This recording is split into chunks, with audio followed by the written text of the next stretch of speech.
Okay, we are now alive. How's everyone doing? Hopefully well. And yes, this is a lot earlier than I thought it would be because the estimate was way off. It was giving me an estimate closer to, well, about 40 minutes from now. So, yeah, and it just kind of rushed through the very end part. My guess was closer to the real ability, so yeah, we're happy. We are content with this. So let's go ahead and play some Diablo 2. I have not been doing any leveling up. We're still using the edge bow. We're level 30. We are in Nightmare. We're going to be killing probably a little slow in that case, but it should be okay. We do have a javelin in case we need it, and we have started moving down this tree, so we do actually have a charge strike if we want to use it. But chances are we're not going to end up using it very much. It's just there just in case. And now we're ready to go out, find ourselves some dens of evil, and start smacking things in the face pretty hard. And hopefully everyone is doing well. I just realized I am on the wrong screen. There we go. Yeah. I need to be able to see what chat is doing. Ha ha ha ha. And we will go with live chat because I always forget to set it over to that, which means I miss some of your messages. I really don't know what it determines as top chat and live chat. But yeah, we need to get Amelia one more level, and that's with this armor, one more level so he can use the meditation, which will help us out a great deal.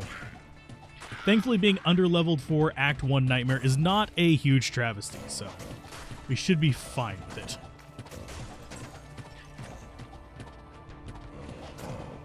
Hey, Flock, how's it going? Letting people kind of come in as we sort of pick apart zombies and stuff like that in the Nightmares.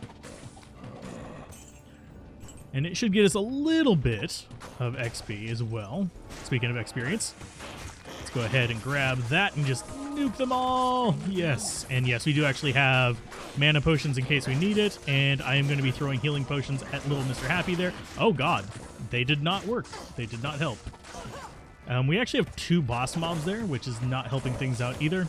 So he's going to have trouble leveling up to get that meditation, unfortunately. Thankfully, we're close to home. I want him to have meditation so I don't have to worry about this nonsense anymore. I mean, I'll still run out of mana because it doesn't replenish it fast enough for that to be a thing, but it's still fine. Just got done watching the new Spider-Man trailer. I haven't seen the trailer yet.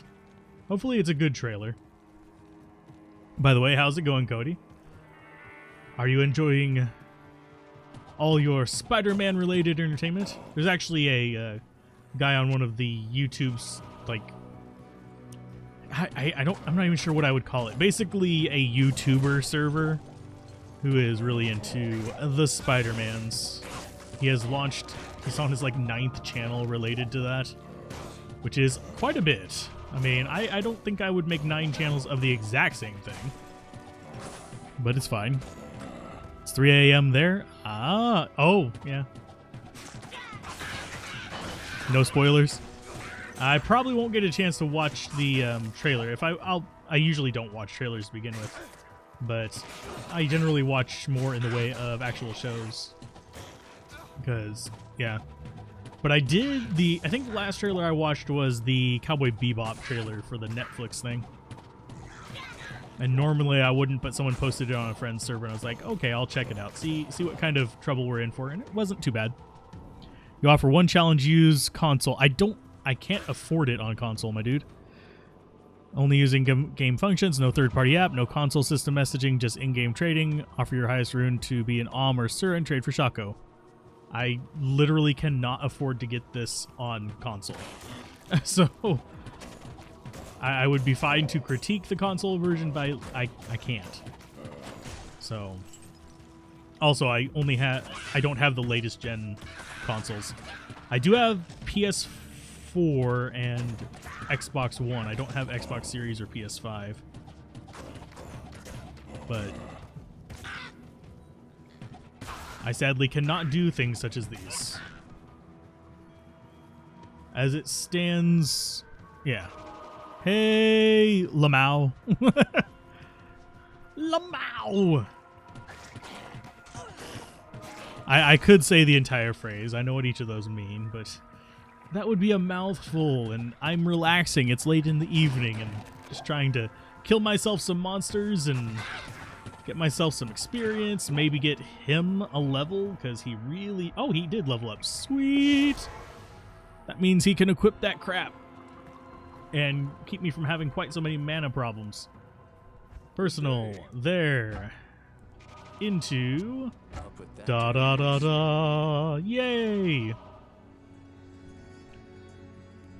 But yeah, hopefully you guys find good things as well, because I know a number of you actually do farming while you are watching as well. But yeah, there's... That said, I actually, as far as the trading challenge, I don't like trading that much to begin with, so it's not a huge thing for me. Hey, Bartimaeus.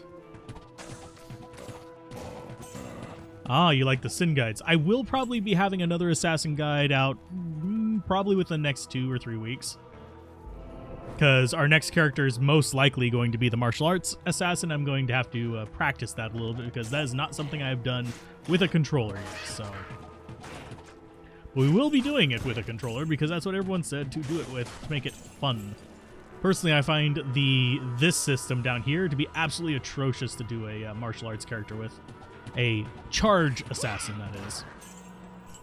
But yeah, trappers are some of the great ones. We will be starting to do viewer builds as well, and there's a trapper in that already. Because I opened it up on Discord, I'll be opening it up on YouTube officially probably in a week or 2. So if anyone wants to get in on that, you can check the Discord. I hear foul creatures about. We hear foul creatures? Oh no, whatever will we do? We'll probably murder them. Because that's what we do. Thankfully, I don't really have too much to worry about. We'll get a Bariza at 41, which is 11 levels away. We are going to be getting decent finds, so... I mean, decent experience and decent items, probably, because this is Nightmare. A lot of people underestimate Nightmare for item drops.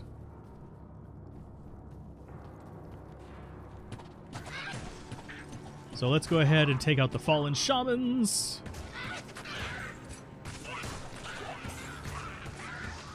And just start nuking everything, because frankly, there's not a lot that's a huge threat in here to us. We will start running into things later on in the act that could be, but for the most part, not so much. And unfortunately, most active Diablo 2 content creators don't do console, unfortunately. If I had the resources to do it, I would, but I don't, is my deal. I am technically in the red, so I can't be buying video games. That's why I play this, and that's why for like the Let's Play channel, I'll be doing mostly press keys and games that I already own. If I can get press keys for it, awesome, but beyond that, I can't. I can't risk my future financial stability just to get another copy of this. That's just the unfortunate reality of it.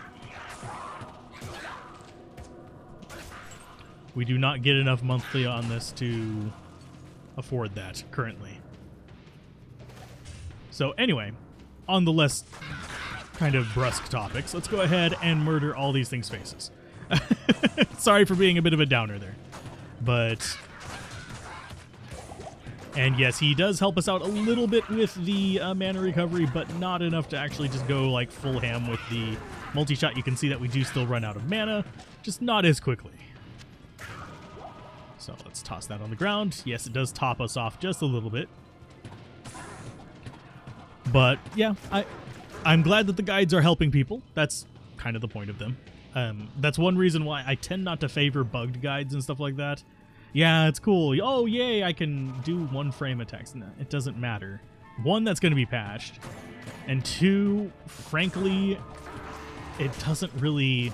It's an exploit. It's not even actually just like a build. It's just, let's figure out how fast we can go and exploit it to do X, Y, and Z until they patch it out.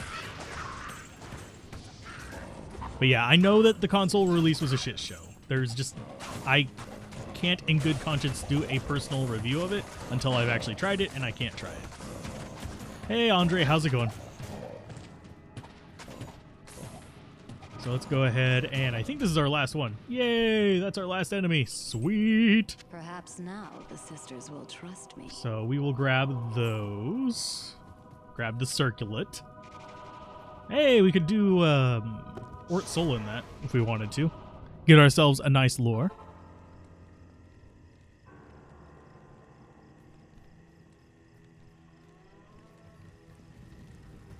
Diablo 2 gets feedback on the consoles. I personally cannot in good conscience give feedback on it because I don't have first-hand experience. I can't say X, Y, and Z needs to be fixed because I know that it behaves this way. I can't personally test it.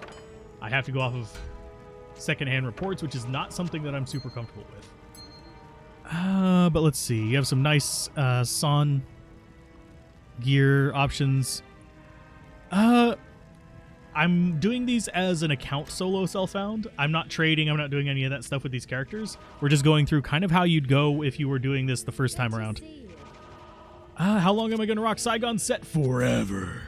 No, probably until the 50s or 60s, because we'll be getting this, and that's probably what's going to trigger my swap over to using, say, Steel Skull or Steel Shade. I haven't decided which one I'm going to use. Probably go that, and then we'll have the boots waiting for us in the 60s, as well as that. So probably in the late 50s, early 60s. Because Saigon's is just a decent set all around. But I do know that there were probably some people in chat who were looking for items. Personally, I think we're pretty well set up. We have Bariza, and we have an okay, not an amazing, but we have an okay option there. Oh, yeah. Ooh, that's kind of gross. I think that might show up with the controller on PC too as well, though. The small icon thing rather than the big other stuff. But did we have an extra... No, we had an extra am. So, yeah, we'll see if we do an Ort Soul in that. We don't really need it. We have other helmets that we can use. Ever try farming Helltrav with a singer? Long time ago. I barely remember. Usually I like doing Zealots for Travancore. It's just fast and easy. You slap some Silk Weaves on your Javazon and it completely changed the game. Yeah. There's a lot of just like, I mean, it's not even like best in slot equipment. It's just, there's a lot of equipment that completely changes how certain builds play. And a lot of people don't seem to recognize that. They just go for, like, this is the guide build. I'm going to grab these items. It's like, well, yeah, you can go Oculus and stuff like that. It's going to maximize your magic find, and you'll be teleporting all around like a crazy person. Or you can go with Tal's set and get almost as much magic find and not be teleported, and also get a damage boost. Sweden year 321 in the night. Well, for those of you who are curious, as soon as I get my schedule sorted out, I will be doing... I'll be doing these streams at the same time as always, but I'll probably be doing streams over on Twitch, but not of Diablo 2. So, if you wanted to tune in for some other streams, we will be having earlier streams as well on those platforms. And I might do some, like, surprise early Diablo 2 streams as well. It just won't be... I can't promise it to be a consistent thing. So we're going to up Charge Strike so we have a boss killer, because currently that's what we're lacking. We control crowds just fine. Even though we're not insanely strong at it, we do okay. And I have a feeling they are the source of the Might Aura. Yep. That went away quick. But yeah, as long as we can kind of manage them a little bit, we're happy.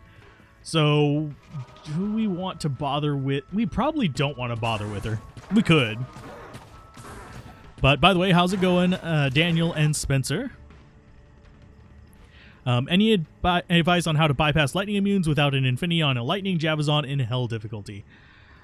Running away from them is a good strategy, but also there is lower resist wands. You can shop them.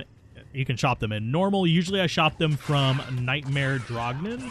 I'll get to Act 2, and then I'll just re-roll the map until I have him next to a door. And I'll shop a lower resist casting wand that has charges on it. That will break probably about half to, I'd say about half, of the lightning immunes you'll encounter, maybe a couple more. Hi, Huntron, how's it going? And thank you for the super chat, Fennis. I completely misread that at first glance. I apologize. If you ever do an early stream, hopefully that'll be your party play stream. It probably would if I do an early Diablo 2 stream. After we get through with all of the characters, we will be doing more group streams. It'll be a mix of either streaming as a just farming group or something like that, or getting various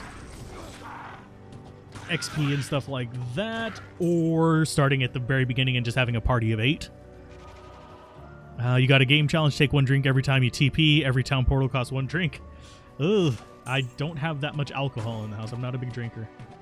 But there is some whiskey and a little bit of... I'm trying to remember the name of the brand. It's not Godiva. It's a chocolate liqueur, though. It's like a single little baby shot bottle of it, though. Yeah, we're having trouble hitting as well. But yeah, I don't drink much. I literally had a real bottle of Bacardi 8 last me over a year. So just to give you a rough idea, if you use Titan's Revenge, you'll end up doing a bunch of physical damage as well as lightning, which goes a long ways towards those immune. Yeah, Titan's is a good weapon choice.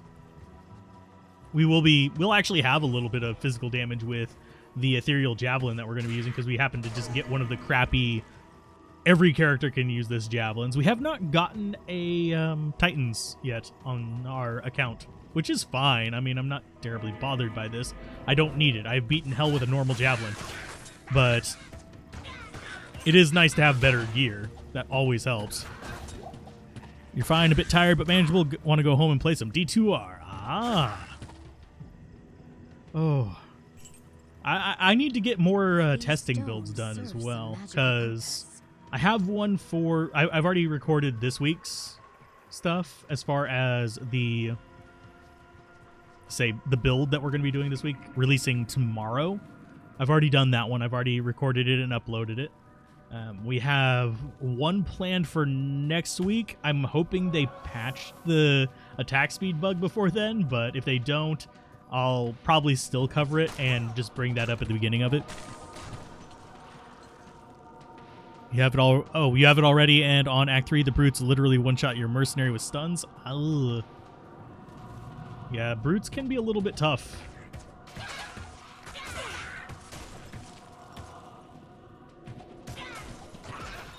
Let's see, I'm going to go ahead and grab this. Now, mercenary durability, if you're having trouble with that, don't be afraid to bug them. That can actually help out as well. Bugging your mercenary will give you access to, well, them not dying nearly as much. Because right now we don't have our mercenary bugged. Once we get to the inner cloister, I'll show it how to bug it again. Where's the best place to farm Grand Matrons? I usually get mine while I'm farming level 85 areas. I do have some from various places in Act 1 that are still fine as well, though.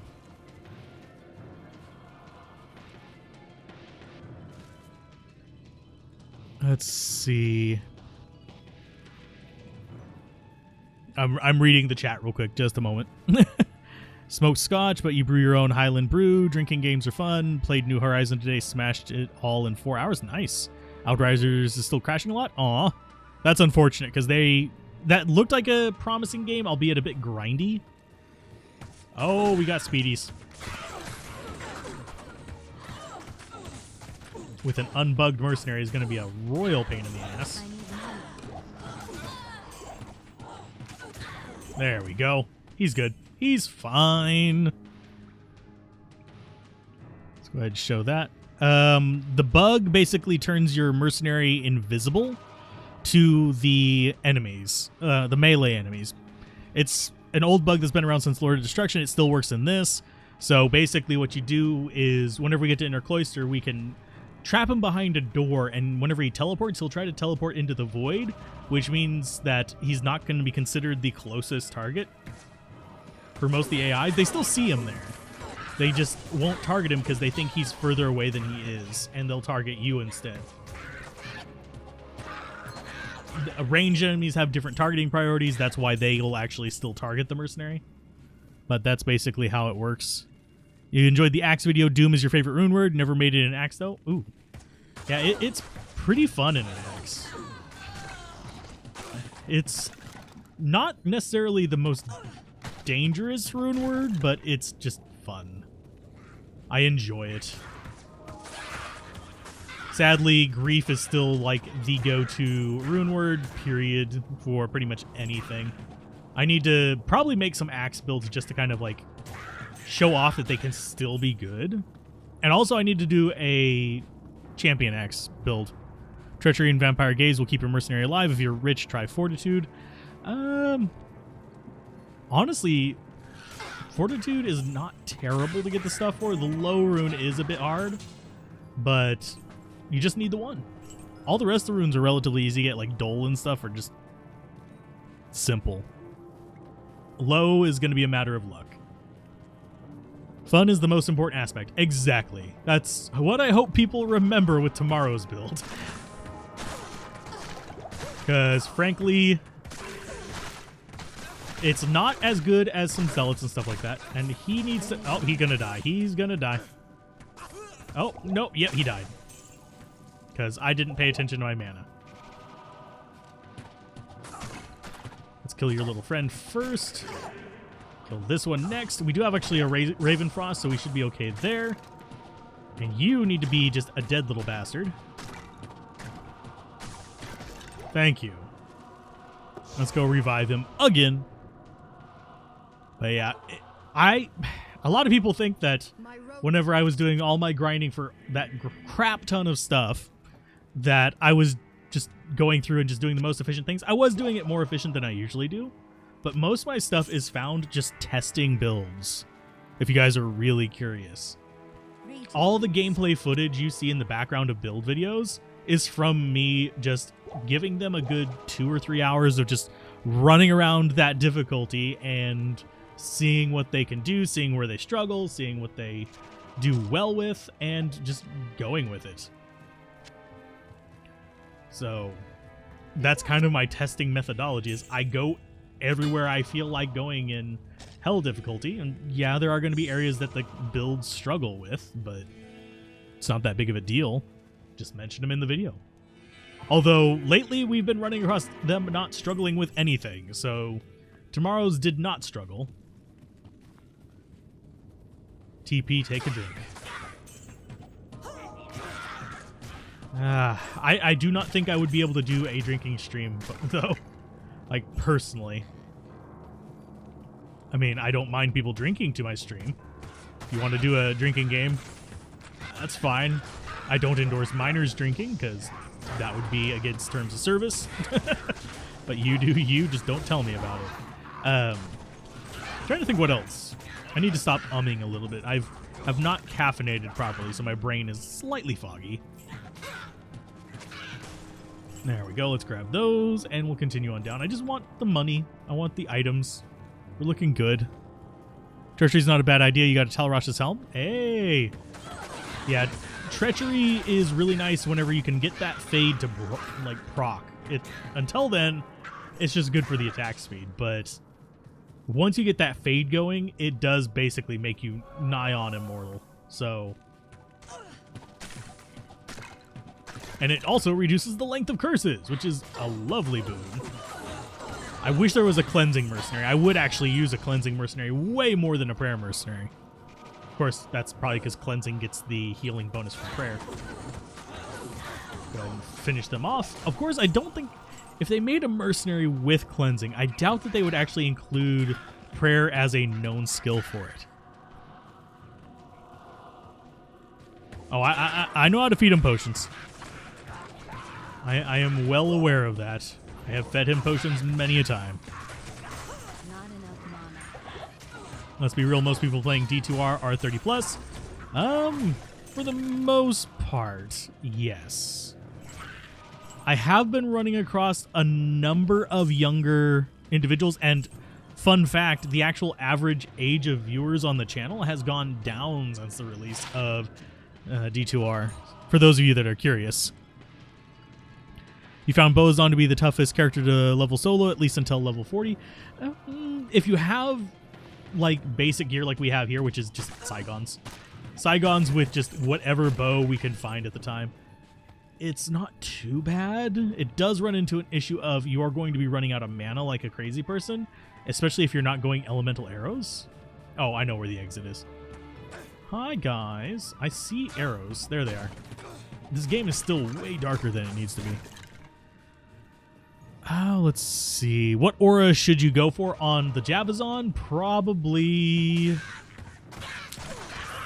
Honestly, it doesn't really matter. Holy Freeze would be my first pick for it, just because it slows enemies down, but having a Prayer Mercenary with Meditation is always nice too. But Holy Freeze is the one that I would generally prefer. Tal's Armor, what's the value? Offered Istmal Pol Fall Lemko times 2 token of absolution, said not enough. That person is trying to rip you off. Tal's Armor is not that terribly uncommon. 9.69. Actually, it's 9.699. In case you guys are curious. I can see the live count, but yeah, it's 6.99. We actually... I wish I would have taken a screenshot of the 6969 one, but unfortunately I didn't get around to it back then. We had 9696 earlier this week. Mercenary, no!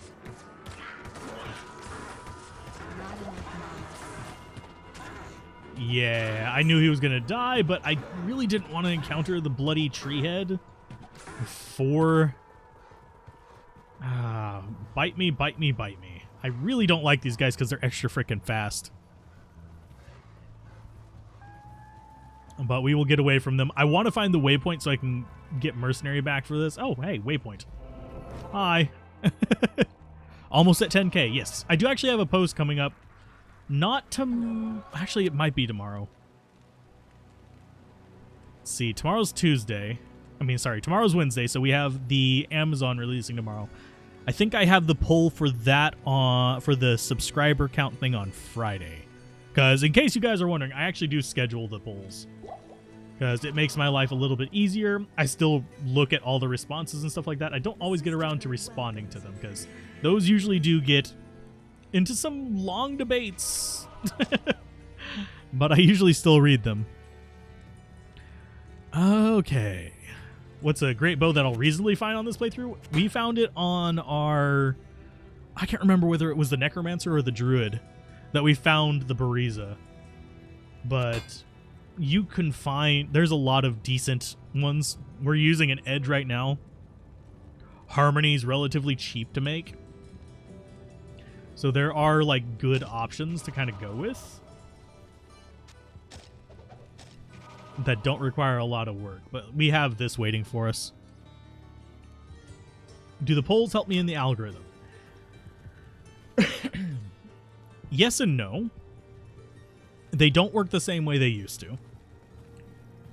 The way that they've shifted it, and I've actually been testing this as well. But basically, yeah, we're going to be using Bariza. It's level 41. But, oh, hi. Hi, how you doing? So we have a couple up this way. They should be on that line.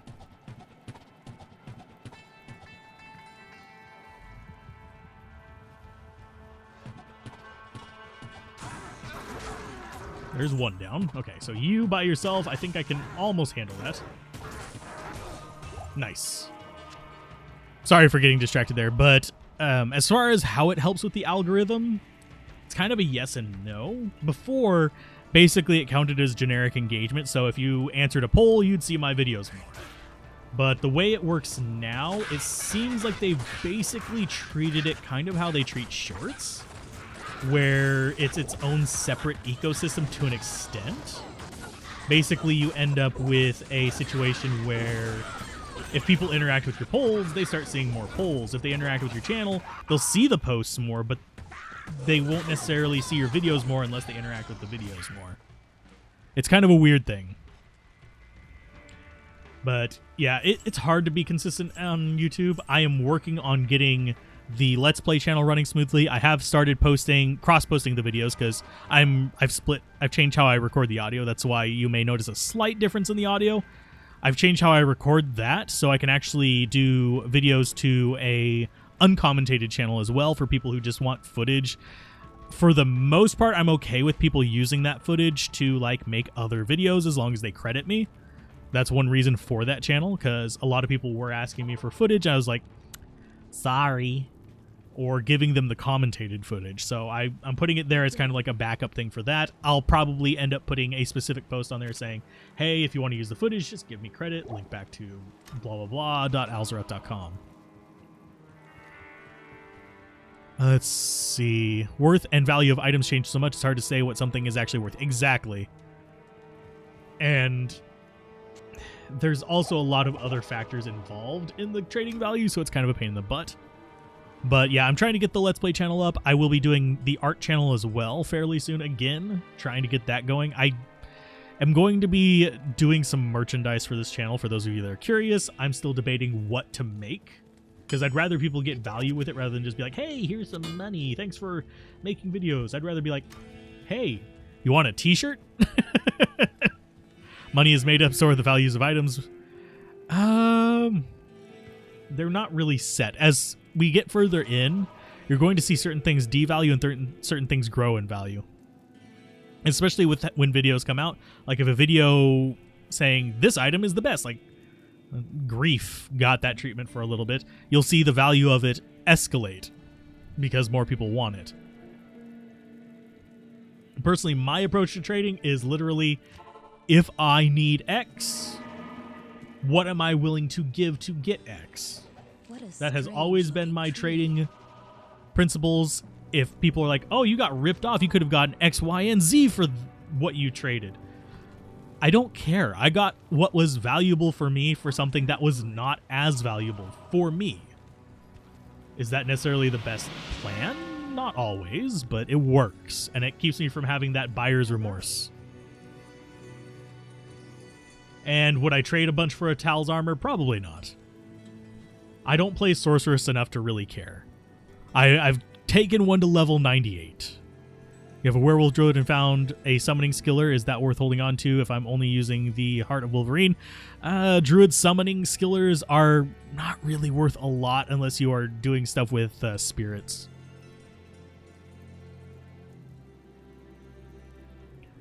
But let's go ahead and grab the stones, get ourselves a Cane of Abel, and I make that joke every single time, and I apologize.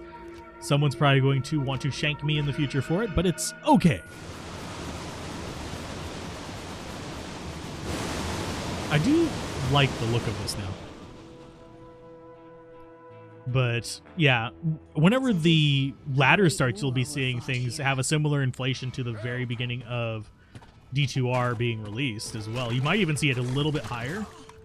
Unfortunately, a lot of people base their trading values off of forum gold, which is kind of hit or miss for me. I see why people get bothered by it. I personally couldn't give a shit either way. I don't care if you buy items personally, but I personally won't promote it because it's one extremely against terms of service. Like, that is one thing that you really don't want to do in any of these games. It doesn't even matter if it's Diablo 2 or not. You'll run into a situation like what was had with, I'm trying to remember the name of the game. It's that car soccer game. I can't remember the name of it for the freaking life of me. And I've played it many, many a time. I suck at it, but I played it a lot. Rocket League, there we go. But basically, they basically went after channels that were promoting real money trading and stuff like that, so it's really risky to do stuff like that. And hey, Ahmad, how's it going? But yeah, I'm not gonna. There are a lot of things that are. Oh, she dropped Chaos Jar. That I would be interested in supporting on the channel. Real money trading is not one of them. It's too high risk, and too many people get burned by it, and it's really prone to people getting scammed. So I'm like, nah, not worth it. Not worth it in the least. It's a betrayal of you guys, and it's a betrayal of those other things. But if, like, I'm trying to think of an online game I would support. Say, if MechWarrior Online wanted to sponsor a spot, because I used to play that a ton, I'd be fine with that. But if Pizza Hut wanted to sponsor, I'd be fine with that. But as far as this other stuff, it's like, nah. Dropped a Widowmaker on 194% ED. Maybe try to get yourself some ears later. Hey, Widowmaker is a really good bow. It's not the best, but it's good. Yeah, Rocket League. But yeah, there was real money trading in that for a while, and they literally went after creators who were being sponsored by it and said, take that shit down. And I understand why. I 100% understand why. Sorry for coughing into the microphone there. So we could, actually, I keep reading to Valkyrie. We do need to get that. But we're fine over here. I might get more multi-shot. But for now, we're kind of not keeping up with the mana cost of it anyway, so I'll just keep it as is. They're back to doing regular updates in MWO. Awesome. I heard they did some rebalancing, but I haven't played it in, I want to say about a year. Maybe longer. It might even be 2 years. But I used to play it a ton. It was one of the few PvP games that I actually enjoyed. Even though people would get toxic from time to time. Hell, I would get toxic from time to time. That's one reason why I don't do PvP a lot. But there we go. We got them. We got Berserker's Helm there. Not really interested in it. Thanks. But yeah, I played it quite a bit. I actually had a few build videos and stuff like that for various mechs. Like whenever the Cyclops first released, I did the dual AC-20 thing. I had a few builds for... I had a Stalker build, a Crab build, Crab Brawler. This was back before even... Oh, I'm trying to remember. Barraduel did one. That was kind of similar to it.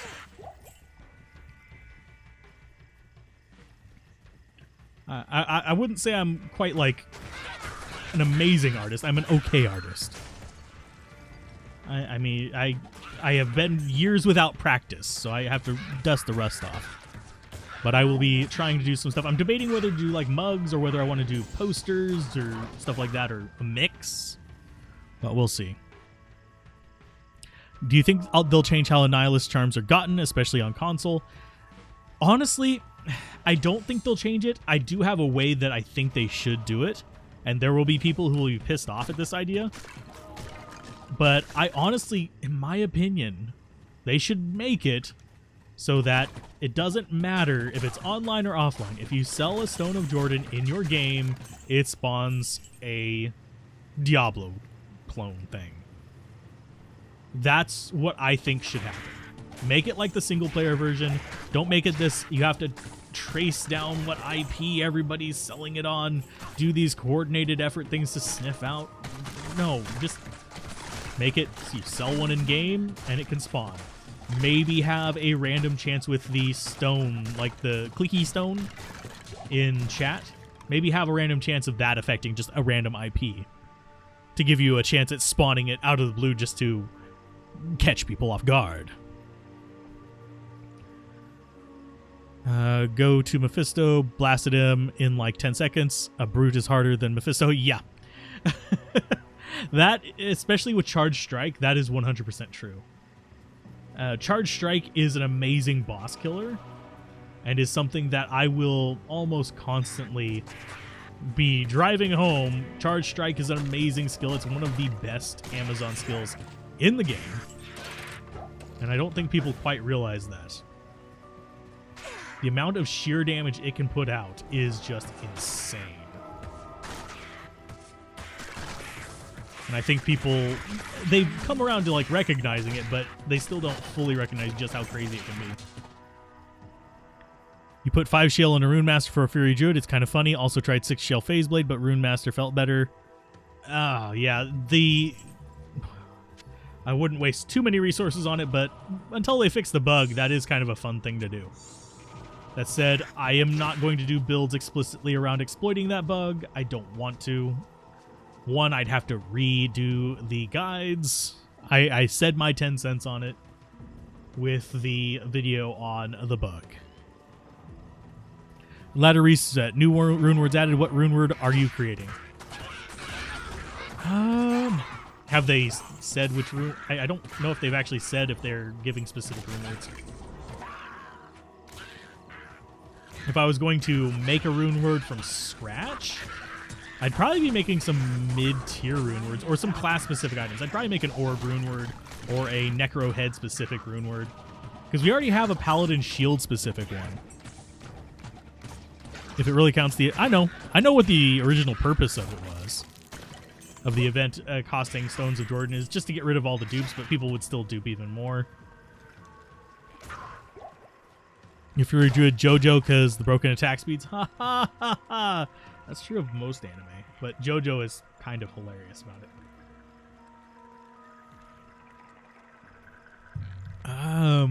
Dupe Stones of Jordan from the economy. Not sure if that still needs to exist.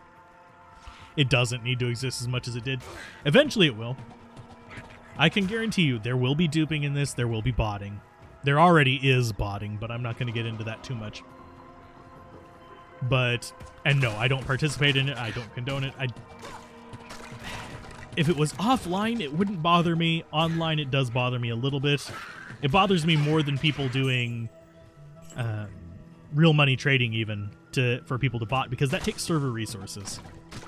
That could be used for a person who's actually legitimately wanting to play and enjoy the game.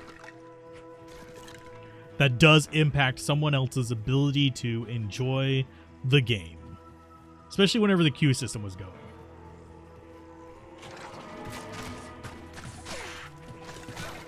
Oh, and this is just speculation, but I would almost wager that the reason why the one frame bear, by the way, doesn't actually attack is because you don't actually have an action frame on it.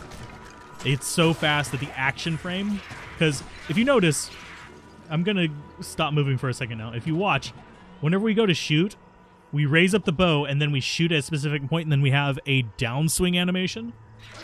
The action frame is the frame that we loose the arrow, but the entire attack animation takes a few more frames than that. That's one kind of important thing to realize, and that's why the one frame bear just vibrates. So, in case anyone was curious. But I already did my messing around with the broken attack speed. I am 100% saying they need to fix it. It's broken. It's not just, oh, cool, they're catching up. They're almost as strong as the mages. No, it literally is an exploit. It is broken. You've been selling 12 keys for torches. Must of ID about 20 so far. One source torch.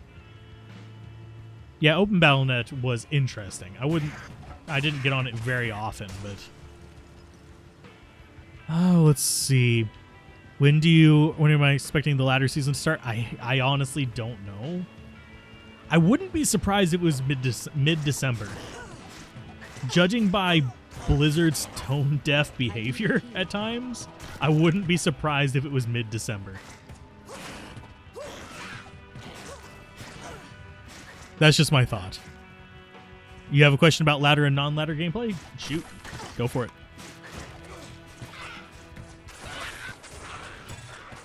Well, I mean, you don't actually fire the arrow. The string launches it. You loose it by letting go of it. But no, I know what you mean. Oh, whoa, there is a boss down there. I don't know what kind of boss, but it's a boss. That, or he just decided to get ganked by, like, way too many things all at once. I could swear that there's... nope, he just got ganked. Okay, that's fine. Oh, there is a boss. Aha, I see him. I see his minion. There's a minion, there's a boss. Where is he hiding at?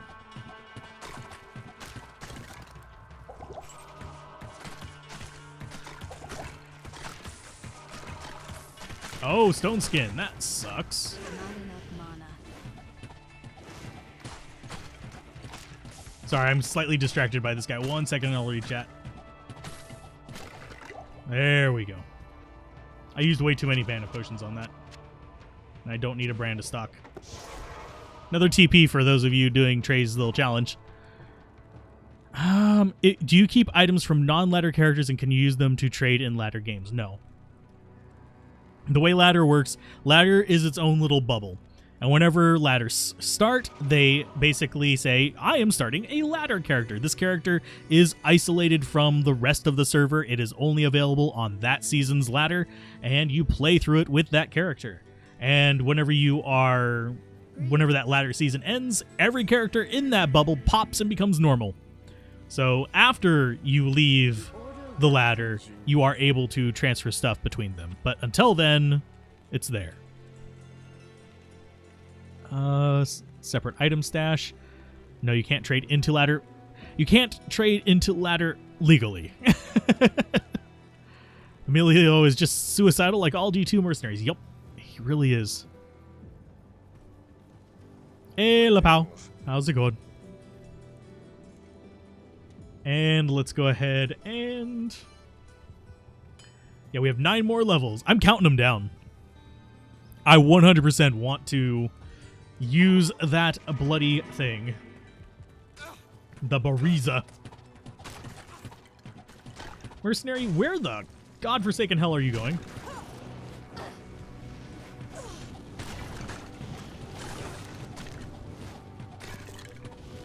Well, let's go ahead and get you. And I love how much experience these guys are giving me. I can see the huge jump each and every time we kill one. But you took a swig of water. How do players have early trade items almost immediately? 1, you can beat hell difficulty in a few hours. If you know what you're doing with the sorceress, it is not that hard to get to hell difficulty and beat it within a few hours, which means you basically have access to all of the farming areas relatively early. And whenever you're talking thousands of players killing things for a few hours in hell difficulty, you're going to have access to a lot of items very early on. They're going to go for ridiculous prices that they're really not worth in the long run, but it's there. So do keep that in mind. So let's duck in here, grab ourselves the chest of doom, open the door 7 times. Hey, we didn't need to open it 7 times. Sweet. Oh, no, no, no, no, no, no, no. Mercenary, back.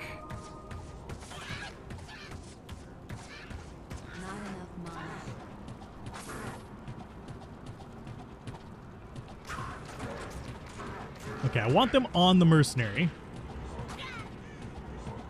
I want these gone, unfortunately, but they're not going to. Where is the big guy? Oh, he's trapped behind the wall. Hey, we got another IO rune. Nice. Where's the shaman? There's the shaman. Okay, so we actually have 2 bosses here. One is over the Devilkins. Oh, no, we were just seeing the Yeti. Okay. Dire Spell is you. There you go. So Shaman needs to go away yesterday because he's a pain in the ass. He's hiding behind a freaking pillar. Die, you fool. Thank you. Okay. Let's see, you're at work, you took a swig of water. Hey, Trevor, how's it going? What do I value a Tal's armor? Not super high because I'm probably not going to be using it very much. I don't really have that much interest in doing Magic Find runs online because I have everything I need in single player for testing and stuff. Online is me just enjoying what I do about the game, which is putting the puzzle together and making something fun for going through normal into hell. That's what I enjoy about the game. I enjoy going through the game. I don't necessarily enjoy... Oh, that hurts like a truck. Ouch. Bye, mercenary. Nice damage there, champion pain in the ass. That hurt. Glad mercenary ate most of it for me. I hear another one nearby. Where's the other one? There you are.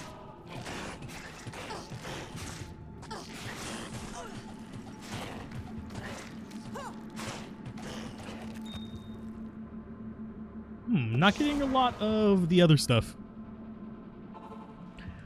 Let's see. It's even faster with an organized party. Yes. That's why you saw a lot of streamers going like, first hell Bale kill in Diablo 2 Resurrected. Groovy. You guys had a full party doing that, and I'm sure you had fun doing it. It's not my shtick. But, and yes, we are going to sell this. When I fled the monastery, I know that a lot of people enjoy doing that. Personally, I just enjoy puzzle piecing the game together.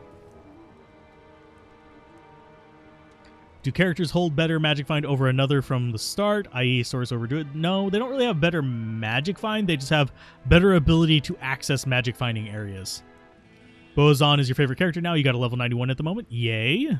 I love strafers. Strafer is one of the ones I play a lot offline on my own personal time.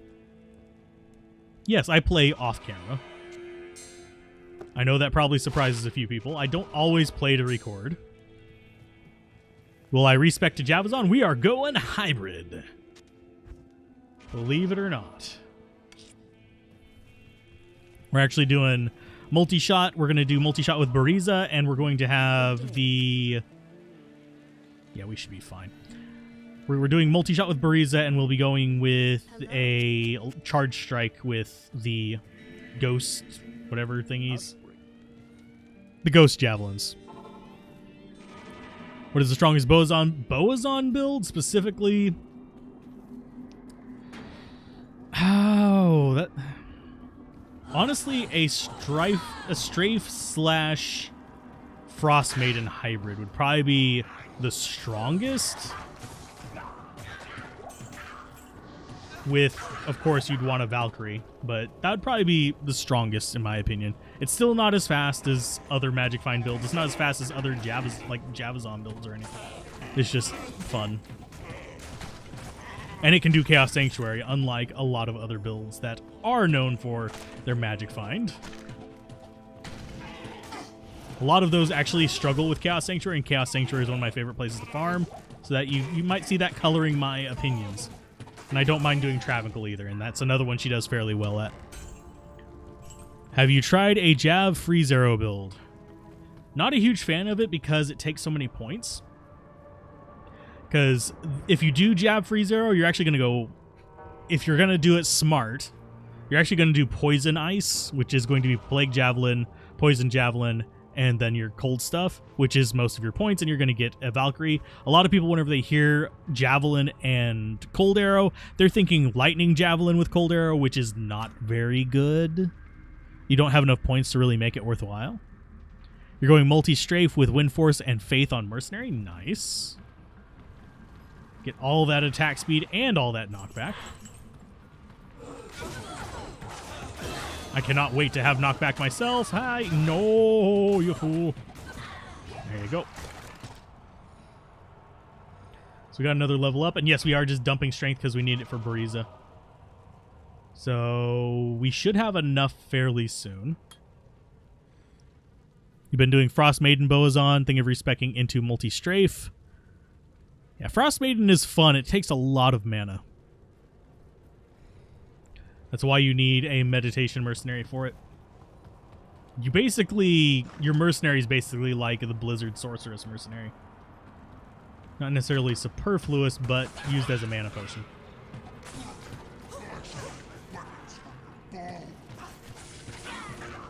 And mercenary's gonna die to this guy, probably. Maybe not. There you go, big buddy. Grab me some arrows to replace those. Oh, and that didn't even fill us up. Dang. It must have been really low, and I just didn't notice. Currently working on a Dream Paladin, but finding the base items in Hell isn't exactly easy. Getting the runes for it is hard. For me, I just went with a Circlet, which is relatively easy to get a 3-socket diadem or something like that. You can also do it just in a mask of exceptional or elite version. I forget if normal mask can get 3. But basically any 3-socket helm, and then you just get a 4-socket paladin shield with resist. You don't even have to have it be an elite one because you're not running a smiter with it. If you are running a smiter, you do want an elite shield. But you want resist if you're going dream. You want... It's an argument as to whether you want resist or damage if you're going with a exile. 3-socket, 42 res vortex. Hey, yeah. And did I say 4-socket? I meant 3-socket. My brain is derping.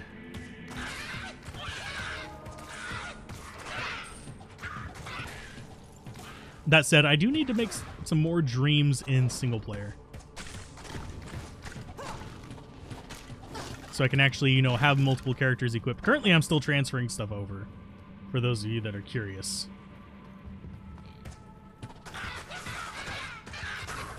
I'm still transferring stuff from the classic version to this version, so I don't have all my items. That's what I think probably happened to my attack speed Yomes. It's probably still on a character I haven't transferred over.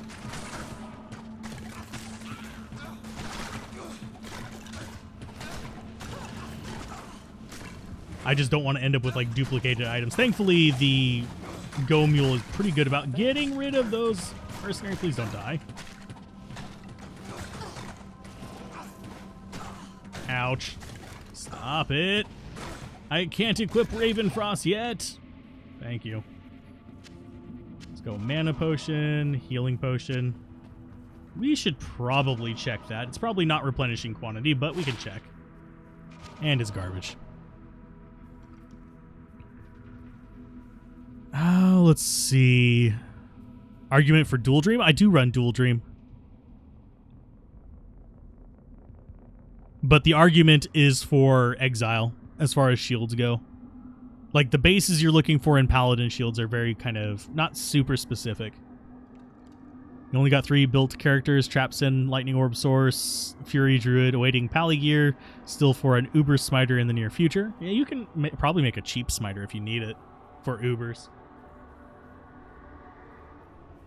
Econo Smiter can usually handle it.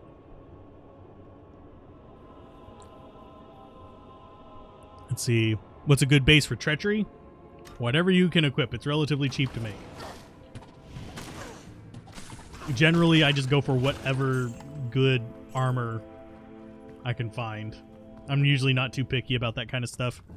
I usually have enough bases floating around that it's not a big issue. But online, you don't have access to Go Mule, which means you can't hoard all that kind of stuff. So, usually, I would say probably go for...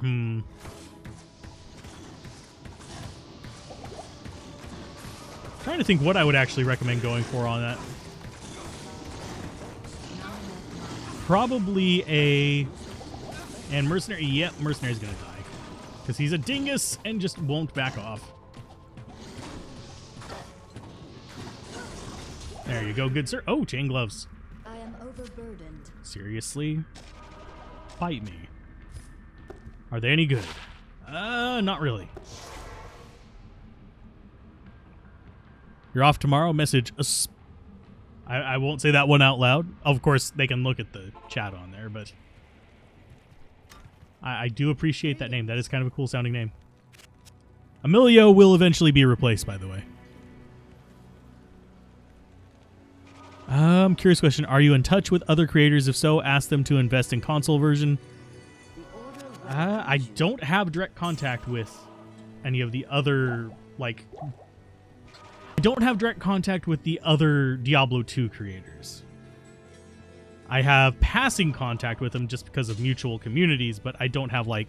I don't private message or talk to any of them outside of just, like, casual passing conversations. But most of the creators that I hang out with are variety streamers. So, yeah. Just in case you were curious about that. What, Deckard? What do you want? Go away. We know it's not going to be to the left. So it's going to be through here and up. I see a ghost down there. It's behind some... Mercenary, why? Why did you walk down that way? Please do not. Do not do things such as... Oh, hi. Do not do things such as these. We just want to go around the crazies.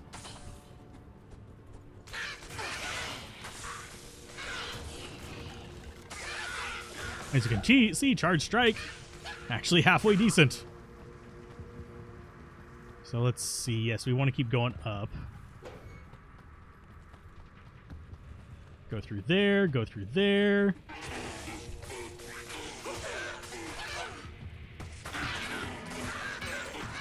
I need mana.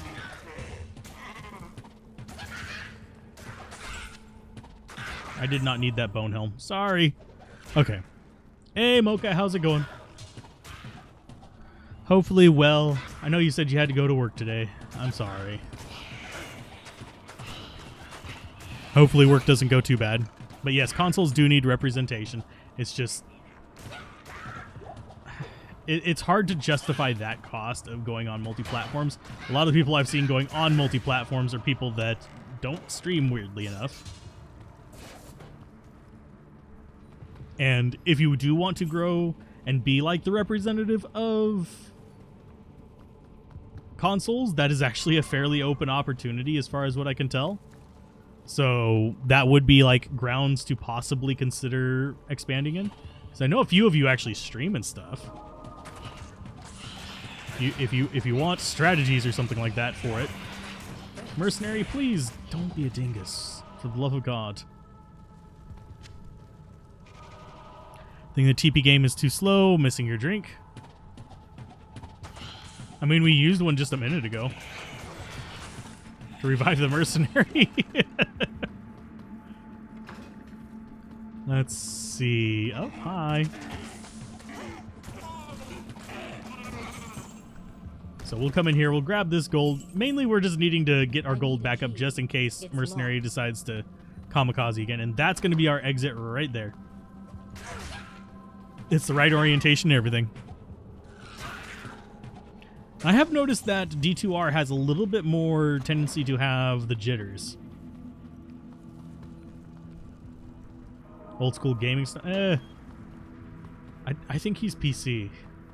I haven't watched a lot of his stuff. I know that people have mentioned him as someone that they watch, and I know that he was doing the pull thing for a while too. But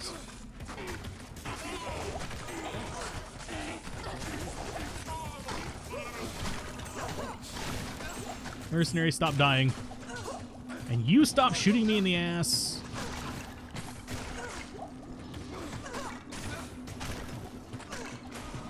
Mercenary's just doing his own thing, wandering miles away. You dingus, stop. You're just aggroing everything, my dude. I don't have the accuracy to actually handle these guys super quick. Just got up. It's freaking 4 a.m. Barely. Oh, desperately. I would imagine you need coffee at 4 a.m. Got YouTube videos for consoles, but 30 followers and someone with thousands to get Blizzard's attention. They don't pay attention to me. I mean, if you're really curious, I don't have any sway with Blizzard.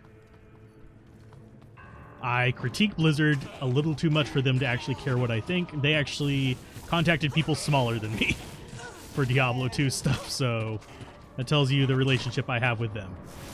It's also because I'm not on Twitch. Blizzard is very tone deaf with the streaming and content creation scene.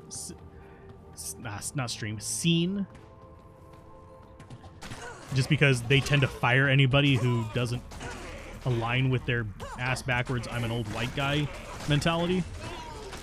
Nothing against old white guys, it's just that mentality is very prevalent in a lot of very corporatized businesses. And, well, Blizzard Activision is one of those. So their marketing department generally reflects that. They're a little bit less on the edge of knowledge whenever it comes to streaming scene and stuff like that. Mercenary, can you stop running up there? Just like, you know, hang out down here for a minute. That would be fine. You're dumber than the rest of the AI. I mean, he literally can't open doors, so yeah, he is literally dumber than the rest of the AI.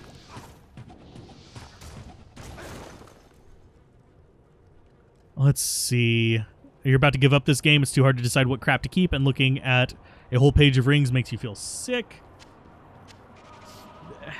Generally, my word of advice. And I know that there's a lot of people like, keep this for trade, and this is the best item for blah, blah. Think about what builds you've played that are fun, because usually by the time you have so many items that you are having trouble like keeping them organized or sorted and stuff like that, you've played through at least 2 or 3 characters. You kind of have an idea of what you like. think about those builds that you like, and then think about what items and stats you're looking for on that, and just keep those items and stats. You can trade anything else that you get, or you can just keep it for whatever reason. I wouldn't know why. That's just my advice. Don't care about what's valuable. Care about what's fun to you. Tier rune, sure. This is a dead end. Oh, no, it's not. It's another room. Hey, there's our stairs. Sweet, we've got an inner cloister.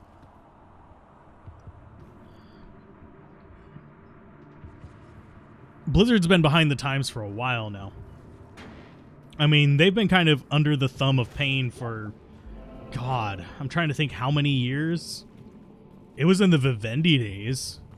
So that would be... probably about 20 years. Maybe a little bit longer. Actually, it'd be a little bit under 20 years. 1.5 gigs to download and only 2 or 3 sentences. Yeah, sometimes that's a thing. Sometimes it's just them not... It's another problem with AAA development. A lot of them do not do any kind of like actual optimization unless they're forced to.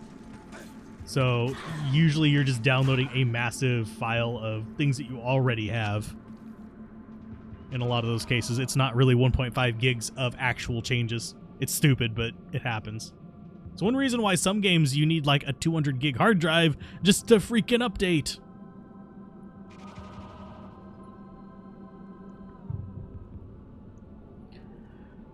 Let's see. Reading chat real quick.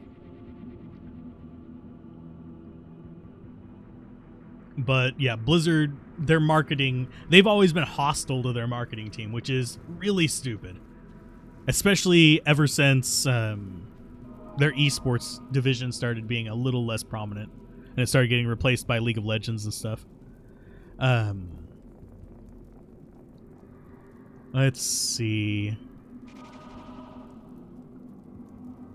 Question, how does hit cause monster to flee work? And if it synergizes with cold, or is it just canceling? What? They don't have any impact. Cold damage and hit causes monster to flee do not have any interaction. Hit causes monster to flee basically is a single target terror effect, which is those little green things on top of that. Needs 1 terabyte to be safe for future updates. Jesus. That would be kind of impossible for me to do. That's one reason, actually, it's not a reason I have them, but it's one reason I'm glad I have them on a don't show me this on Steam list. I don't have anything against the game personally. It doesn't seem like a bad game. It's just that kind of nonsense.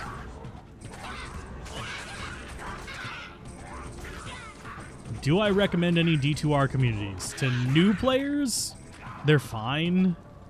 But it's just like any other internet community. You come in as a new player, you're going to get a mix of responses. You're going to have the really nice people who are willing to help you, and you're going to have the jackass trolls who are like, Charcy it on everything.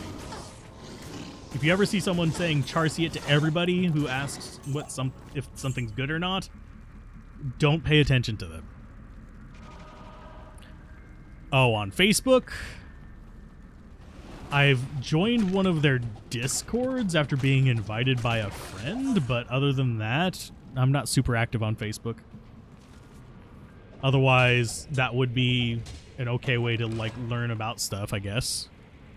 Craft, you're wrong, but didn't Blizzard make $80 million with this reskin of Diablo 2, a 20-year-old game, and made more money than any of their most recent games? I actually don't know their profits on it. I didn't look. I haven't watched any of their like investor meetings or anything like that, but I wouldn't even know where to look for them, honestly, at this point. Speaking of attributes, hit freezes target +3, which you found on Churchill Frost. What does the +3 mean? If I remember correctly, it's about duration, but I don't usually pay attention to that. If it says hit freezes target, it's fine. Hit freezes target is penalized in hell difficulty and stuff anyway. So it's just like a nice interrupt rather than actually something super insanely useful. It's one of those things that helps you out but is not necessary. If that makes sense.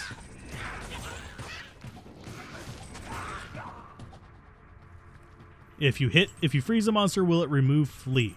No. The flee might expire while it's frozen, though. And you can still sit there hitting it while it's frozen. It won't go anywhere.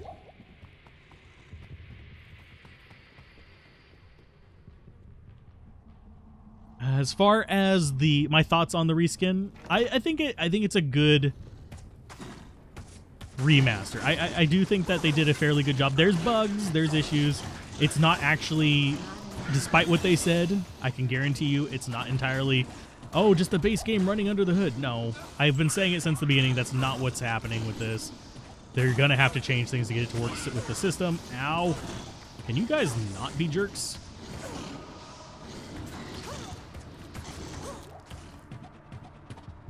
Okay, did Mercenary... Oh, nope. Hi, big guy. Guard me, Mercenary. Thank you. But yeah, I think they did a fairly good job. Do I think it was worth the price a good job? No. Do I think it was a good job? Yes. And only reason I actually have the reskin is because I got it before my financial situation changed. So, can't stop playing, but you're a duo with your brother who has health issues. He loves playing and it calms him down. Hey, it's hard not to outlevel him. Yeah, if I'm playing with somebody, I will almost always keep that character just dedicated to them because I know that I have the ability and the attention to play more than most people. That's true of a lot of games. Oh, God. Ouch, ouch, ouch. Amp damage. Amp damage is not my friend. Get out of there. Thank you. That hurt like a mother liquor. There we go. There's all our healing potions back. Jesus. He's running a Zealot Paladin, you're running a Summon Necromancer. All of those issues that summoners run into are solved by having a Pocket Paladin. Yes, and actually a lot of the issues that the Paladin runs into are solved by having a Summoner. Because the Summoner gives you the bodies that keep things from basically block lock. Well, early on it's block locking, later on it's reaction locking your character. Of course, Paladin doesn't really have to worry about block locking too much. It's still there until you get Holy Shield. But yeah, that's actually a fairly strong combo because you also have your... I can't carry anymore. I can carry more. Stop picking up that. Thank you. FHR Grand Charm, no thanks. But yeah, they kind of solve each other's issues a lot. And curses are just amazing things. I am glad you are enjoying the guides. I will probably be doing a budget Zealot guide relatively soon, but it's going to be one of the few that I actually have to recommend non-rune words, although I will have some rune word recommendations on it. He loved the Palia guide. Hey! Well, I am glad that it's helping him. Someone's not talking trash. You love the game and what they have done with it. Point was that they haven't shown the love to the franchise until now, and you hope Blizzard sees this and really brings the best for Diablo 4. I don't think Diablo 4 is going to be as good as people are hoping. I know that's pessimistic, and I know I shouldn't think like that, but it's already got a couple check marks against it for me. Always online DRM being one of the big ones. It's actually something I count against this as well. This isn't always online DRM, it's check-in DRM, but still it's irritating as shit. I hope Diablo 4 is good. I am not holding my breath for it. I am expecting disappointment. That way, if it turns out to be okay, I won't be quite as upset about it.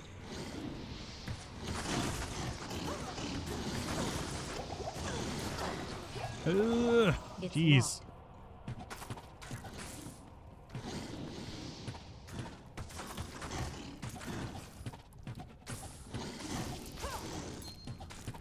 Sorry, I'm concentrating on a spider in front of me. Okay, let's see.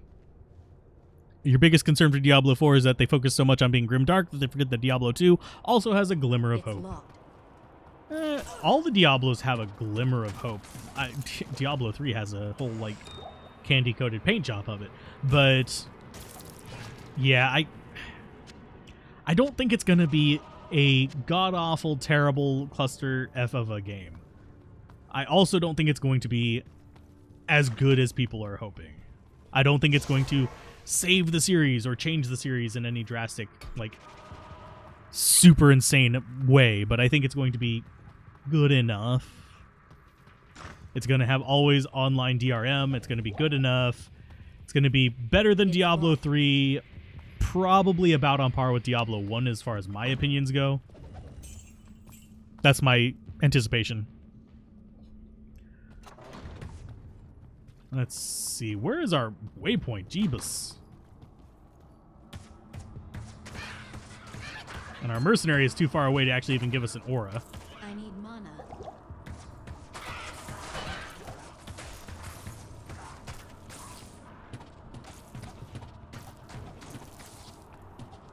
Come on, mercenary. You can use doors. They're open. They're not even closed. The doors. Oh, that one is closed. Never mind. Sorry. I must have closed the door while I was walking through it. Apologies, mercenary. Let's see. Getting late. Up at 5 a.m. Diablo 2 Resurrected on console is missing trading, messaging, lobbies, zoom in, etc. Does it have zoom in? I don't remember. But anyway. Paid full price for half a game. I mean, and refunding it is a pain in the ass on consoles. Because who do you refund it from? The store you bought it from? Can they get their refund from Blizzard? Is there a... Obviously, there was the situation with, whatchamacallit, the Cyberpunk game. Good day. Which is weird, but very uncommon. I don't think you'd be able to get enough outcry on Diablo 2 to get that to happen. Unfortunately. Play on console tool, lots of weird issues. There's a lot of graphical issues on console from what I've been seeing from various communities as well, like having boats in the middle of towns. Worth it not to keep cube in inventory and just keep the stash because it's clunky to use? Yeah. Don't understand why the decision for MMO was made for it. It's like they're trying to go PoE competitive. Yeah, if you are paying full price for a game, you can't go PoE. You can go the, oh, we're having all these services. You're also going to run into bloat if you do it. But all these services that go with the release of the game, and every few months we're going to release this new feature and have you do a ladder with it. That's fine. It's not my kind of shtick, but it's okay. But games as a service pisses me off. The idea of it, you constantly have to be connected to the internet, constantly updating, constantly changing, is not fun for me. I want to learn a game. I want to engross myself in it. I want to try the puzzle a few times before the puzzle's rules changed. And finally got used to telekinesis and teleport, but it took a while. Ah. Telekinesis and teleport are nice on PC. I can't imagine them being that good on console. Aiming things suck on controllers, so I imagine it's god-awful on console. Welcomes you.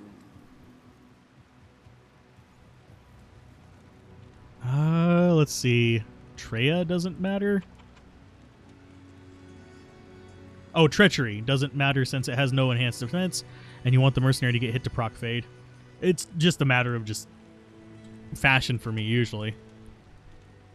I have a tendency to put them in wire fleeces or, oh, what's the exceptional version? The exceptional version of this. Just because I like the look of it on a lot of characters. I like the light armor. We are kind of underleveled, aren't we?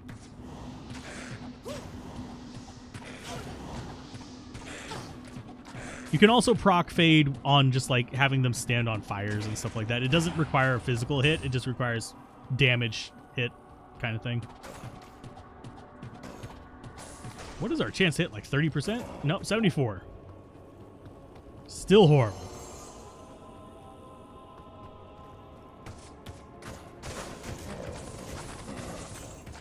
I need mana. Well, that took a few of them down. Thankfully, I don't think... Yeah, they're not targeting mercenary because they are all melee. What is the recipe to put sockets in armor? I don't remember off the top of my head. You have to realize I'm old and my memory sucks. Sorry. But it should be like a gem, a rune, and it's a perfect gem, of course. And the armor. And you cannot put it into like superior or anything like that. I think it's either diamonds or emeralds, if I remember correctly. I can check real quick. I hear some zombies near me. Oh, I can check real quick. I have it open in another window. Let's see. Not rune words. Why am I going to rune words? Project Cube. Suck it. It's on here like 70 times. Okay. Throw it down there. It is. Body armor is Tal Thol Topaz body armor. The helmet is Ral Thol Sapphire helm, and the shield is Tal Am Ruby shield. Yeah, I can't just quote these off the top of my head, unfortunately, because my brain do not work that way. And what's my favorite kind of cat? The domesticated kind? I like the I keep wanting to call it a blue Russian. It might actually be called a blue Russian. I wanted one of those when I was younger, but frankly, just a good temperament cat is a good cat. We had one that used to like biting the top of my head. That was not a good cat. I actually really like rune words, but I can understand why some people don't. Diablo 3 is much more dopamine friendly. That is for darn sure. Diablo 2 is one of those that I actually like the itemization for it because it's less luck based, because I generally have terrible luck. So what happens is if I can find the runes and stuff, or if I can craft something that's almost as good, I am perfectly fine with that. That way I don't have to worry about getting perfect Oculus or anything like that. I can just find a towels.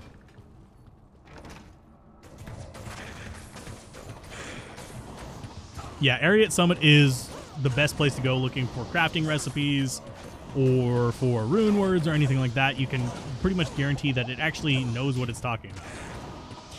Unlike some websites, which has actually been a recent issue again. Whenever I did some old runeword videos, it was an issue. Like enabling ladder runeword video and stuff like that.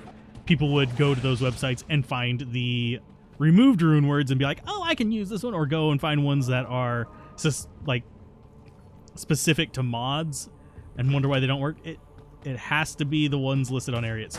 Go to those. Those are the ones that work.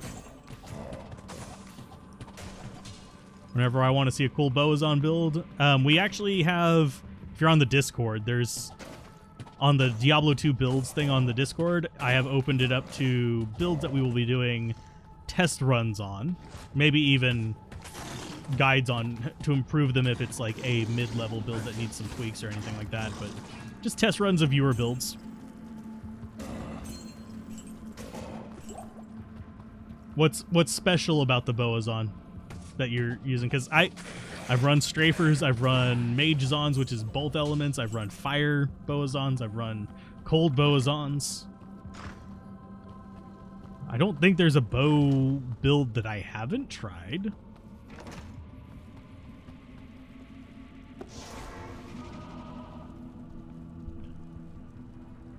I guess it's mostly the need to look outside the game, having to browse websites. If all the info was within the game, you'd be okay with rune words. That I can agree with. How to display that is a little bit more questionable, because it's a little bit weird, because there are mods that do it.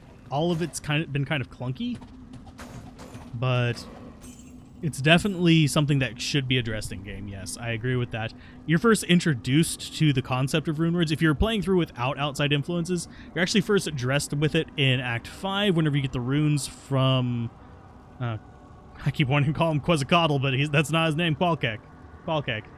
Whenever he gives you the runes, that's whenever you're first introduced to rune words. That's because rune words were not introduced until Lord of Destruction. So that's how you get into that.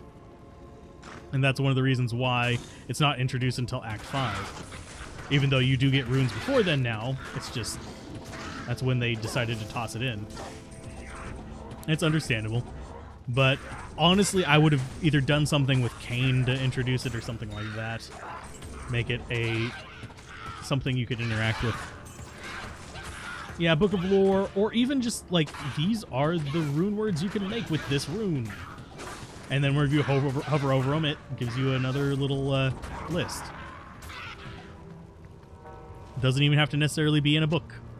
Like, let's see, we didn't have any runes, but let's say you hovered over this. If you could right-click it and just see a list of rune words, and it wouldn't even have to tell you what they do. Just tell you what they go in and what runes you need for it, and the name. Beyond that, it would be a nice little mystery of like, oh, I'm figuring this out. We're gonna actually put a TP there instead. I know there's a lot of superstitions. Oh, putting a TP here makes it drop less. It doesn't work that way. Feathered serpent qualk. Yes. I'm glad someone here actually knows what Quetzalcoatl is. I'm mispronouncing it like horribly, but you actually knew what I meant. Speaking of which, I need to do like a full every Final Fantasy game run on the Let's Play channel. For some reason that made me think of it. And even though I think Quetzalcoatl's only in one Final Fantasy game. I think it's only in Final Fantasy VIII, if memory serves. Oh, I had a lock on you for a second there. There you are. Nice.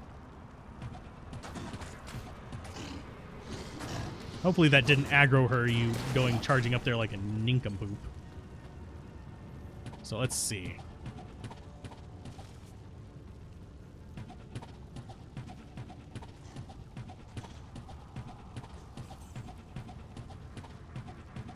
And yes, you can actually cheese her like this if you want. As soon as you damage her, she'll start moving, though, so you can actually end up in bad situations. She won't target the mercenary because she's considered melee.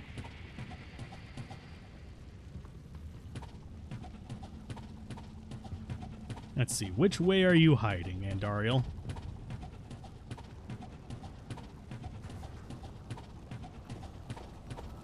There she is. Hi. How you doing? Hey, desync. I noticed that. She actually did a melee attack from across. Whoop-ah. And there seems to be some kind of like error correcting on the game as well. Let's go ahead and...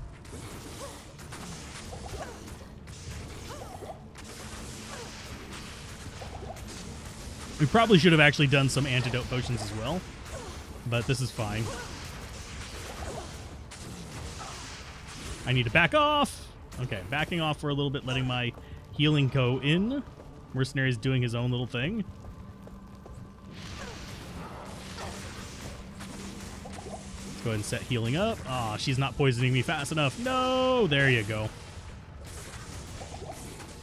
And we're just using up potions. I could have actually gone with antidote potions to boost my poison resist, but who cares?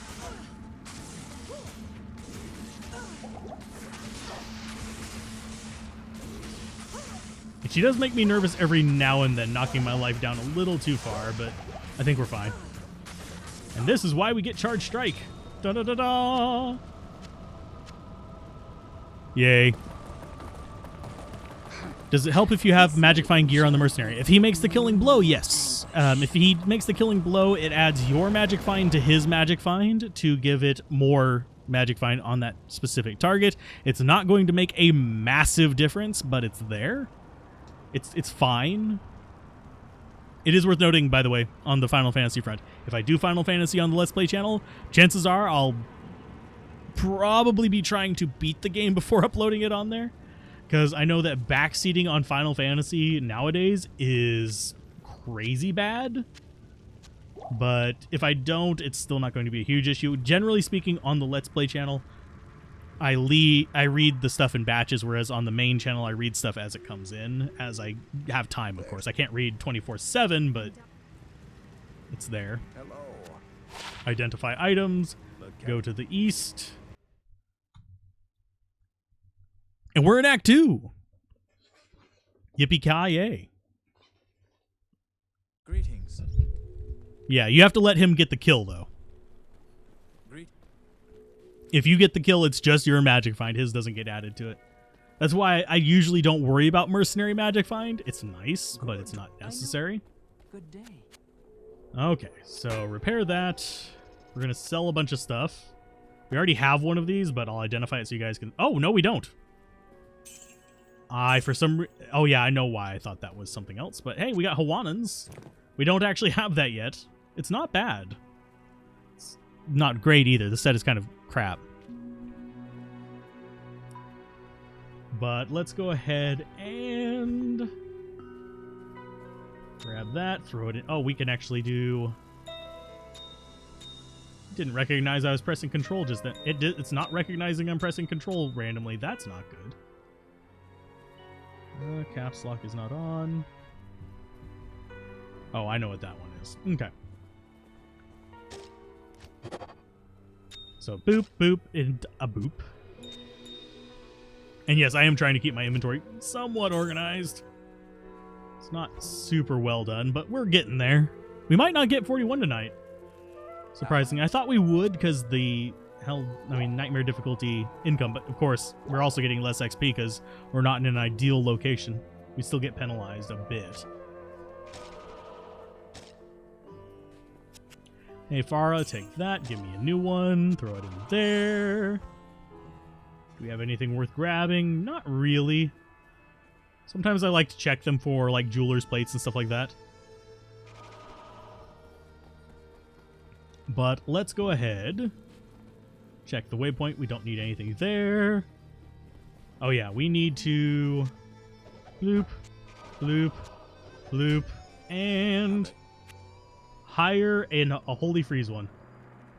We're going to go with... We have Jamali, Hazade... Oh, he's not that. Vikyot. We'll go with Vikyot. He's a tried true one that I can never pronounce the name of. So might as well get him some love here. I can't use that yet. Can use that if I give you this. I'll put that to good use. So we are... We need to bug him first. That's a given, because he's going to suicide if we don't. But let's go Inner Cloister. But now we actually have a better mercenary. This one's Holy Freeze. It'll slow things down, make things less arduous for us, because, well, he's still going to try to die, but he's going to be able to, you know, stop annoying things from chasing me at the same time. Because we're not super tanky. We have not been investing a lot into Vitality. We're only at 340 life, and we should be higher by now, but I've just been beelining towards the stat points I need for my gear. So, it's fine. Speaking of which, how much do I need for my javelins? I know it's several, like, dozen levels away, probably. I think it's like 50-something, 60-something for the javelin. And I know I probably would need 156 for a Spirit Shield. Which I do need to put onto the transfer slot. Yeah, I need 127 dex for that, but it's level 76. We're going to be using this for most of the stuff. Hi, there you go. And she does not impact your gambling things. I know people keep claiming it. I just try to keep ignoring it. It's frustrating. It's like, no. There's only so many times I can say it doesn't work that way before I just get tired of saying it doesn't work that way. Hey, mercenary, you can come down here and actually, you know, fight things. There you go, my dude.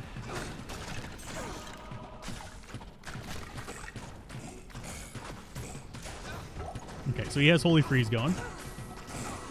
Got an extra fast, I think. Nope, that's just a champion. He's not extra fast. Die. Mercenary, don't die.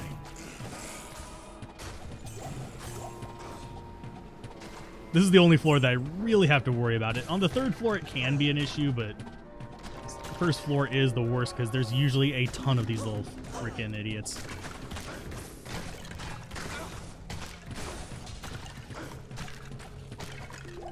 There we go. And healing potion. Let's see. Holy Freeze is your favorite mercenary too. You use them with your Summon Mancer. Yeah, a lot of people hate the White Trap mercenary. Oh, I bugged the mercenary.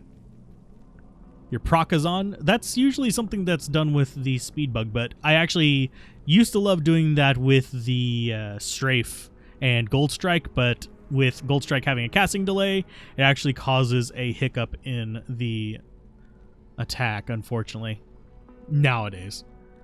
And why did I trap the mercenary? Basically, by trapping him there and walking down to where we did, it forces him to teleport into a void, which means that now he will not be targeted by melee enemies. It's a very, very old bug, and they actually intentionally kept it in. So I am fine with that. Whereas the attack speed bug does not seem very intentional. It seems more like they just didn't know it was supposed to be there in the first place. Let's see, D2 was the pinnacle. I would say Diablo 2 is the pinnacle of a few things. I wouldn't say it doesn't win on story for me, because it doesn't really integrate the story a whole lot. Yeah, you have better story than a lot of action RPGs, but I would put it as kind of like upper middle part of the pack. Like better than most, but not quite number one. Hey, mercenary, stop. Where the fuck are you going? You're literally walking away from the enemies. My dude. Oh, lordy. If you're literally going to walk away from them, you're not going to be able to holy freeze them. And, oh, no, mercenary, no, no, no, no, no, no, no, no. Don't die, mercenary. Mana.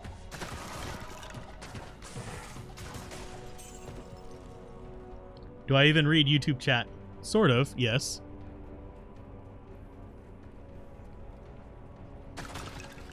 I do miss messages from time to time because I'm also playing a game and commentating at the same time, which is a lot harder than people think. You're basically holding a conversation while programming and painting a picture at the same time.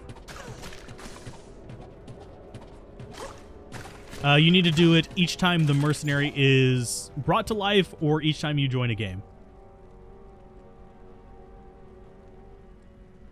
He's, weirdly enough, they could have fixed the mercenary just by fixing the line in his AI that keeps him from opening doors.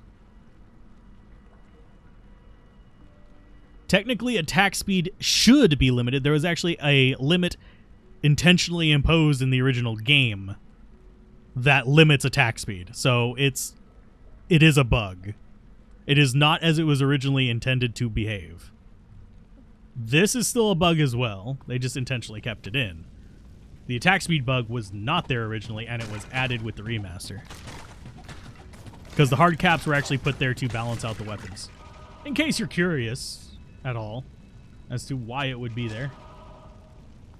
Because with increased attack speed not having a cap, you can actually get like crossbows to be as fast as normal bows, even though crossbows do, on general, more damage. But yes, I read YouTube chat.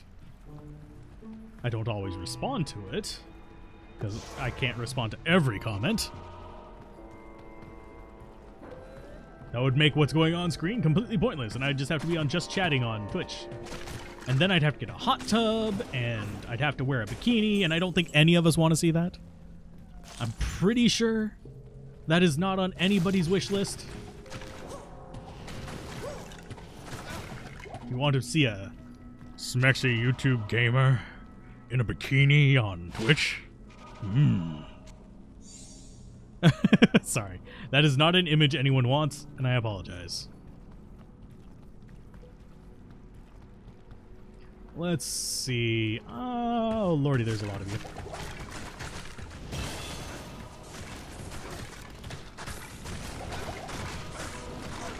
Well, bye, Vic Yacht. That's what you get for charging in there.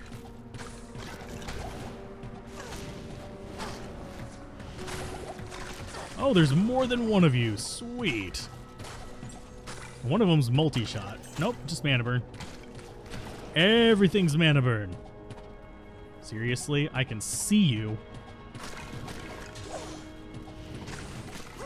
And you can shoot me. I should be able to shoot you.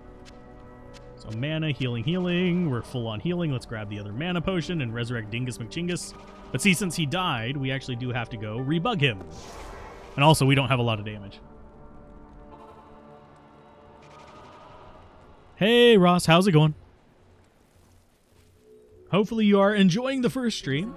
And if you enjoy the stream, they are, as the way I'm doing it, every stream that I do for Diablo 2 or any action RPG really is going to be available on channel under the stream playlist.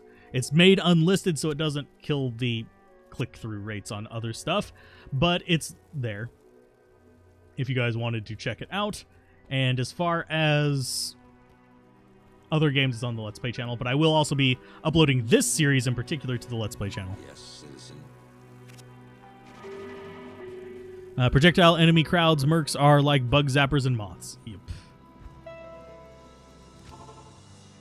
We're gonna bug him again. You saw a thing that showed attack speed when limitless. Yeah, I know. That's actually been that's a bug that was known fairly well after release. It's just, personally, I was hoping it didn't have to blow up to be, fixed, but that was too much to ask. Now, since Llama posted it, we all just kind of posted our videos, and it's just kind of like, fine. Whatever, it's out there. He's the one who introduces everybody to it, but I'm not going to do builds on it. It's stupid. But yes, you can get it down to 1 frame. With legitimate gear. It's a bear assassin. You have to use burst of speed to do it. But we did level up, so let's go ahead and get more strength. What's our base strength at? 90? Okay. So we're working on it, and we're going to get Charge Strike up. Charge Strike will help us quite a bit. We've got Steel Skull as well. It's starting to get to the point where I might consider swapping over to this stuff. But at the same time, we are going to lose some attack speed with it. Let's see. And I'm trying to avoid the attack speed bug. So we're just kind of doing what we can.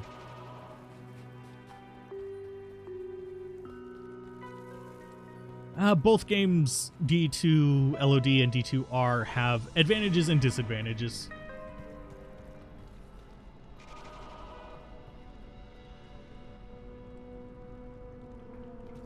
But yeah, both games have their pros and cons. Some of them are more bugs, like this one. Actually, D2 LOD has a lot of bugs as well. It's just most people play around them. And back off. These things, I think, yeah, they're extra fast. So that's going to be a little bit irritating. Mercenary, come up here.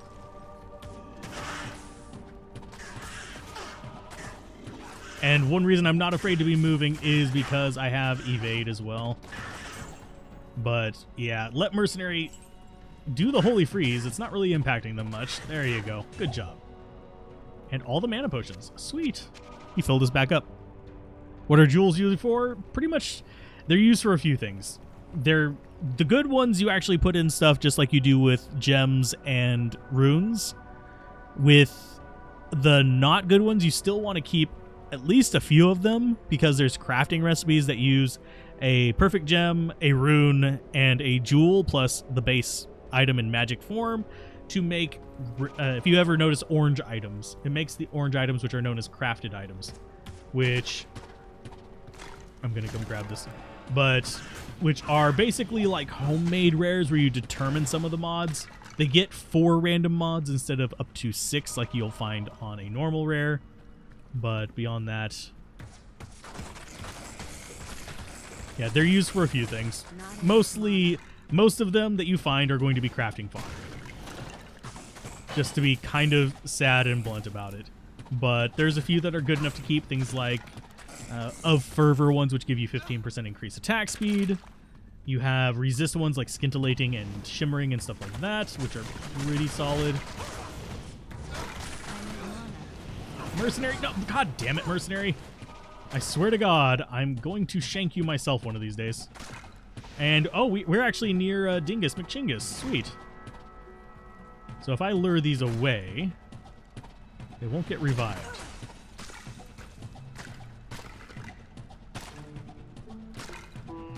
And yeah, our attack rating is not high enough to really do this. Blue jewels can give Magic Find as well. Every mod that you can get on a rare is available on Magic, but not every available mod on Magic will show on a rare. How exactly did Battle.net ban the weapon swap bug? Greetings. They didn't actually ban it, they just patched it. It's actually kind of changed, but if I remember correctly, it's still there, it's just different. But personally, I'm not a huge fan of weapon swap or, I'm trying to remember the name of the other one. Swap casting, stuff like that.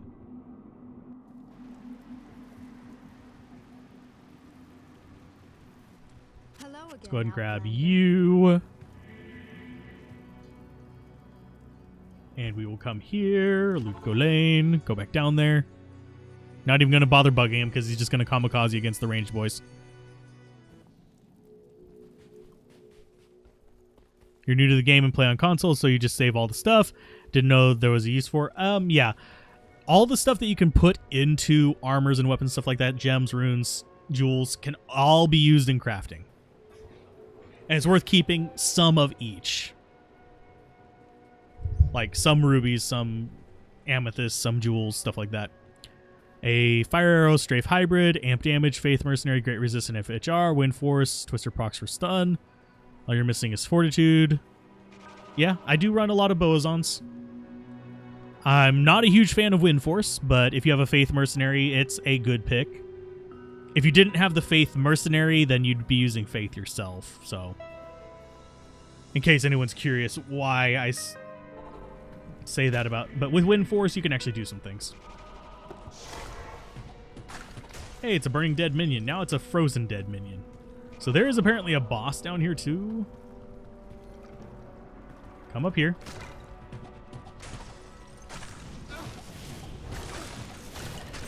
So where is the boss?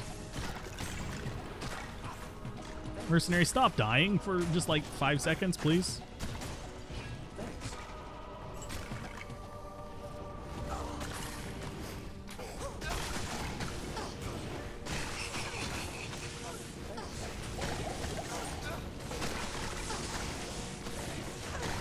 Ah, Jesus Christ. That was quick. What are you? Extra fast. Oh, he's extra fast. That's why. Good luck, charm. Now, while listening, you found your first unique charm of the day. Oh, your first unique of the day. I was going to say unique charm. You can only get those from certain areas, but no, your first unique of the day, and it was an Eth and Dariel's face. Nice.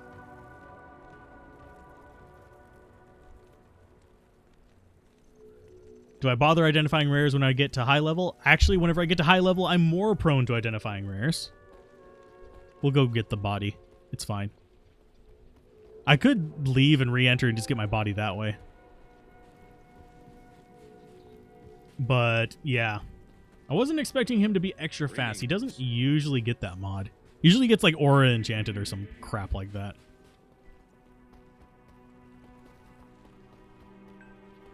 Oh, and we didn't put up a town portal scroll. Oh, we are better just... Oh, yeah, we did. Yeah, we did. Okay. We did. Man, he would be wasted by now.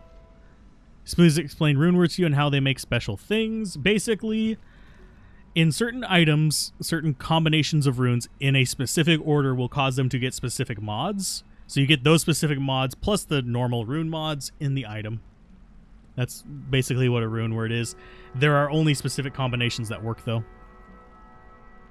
Does increased lightning damage affect traps? Nope. It does not. Mercenary, kill that. I said mercenary, kill that. Thank you. Go grab our body. Where did he go? Oh, there he is.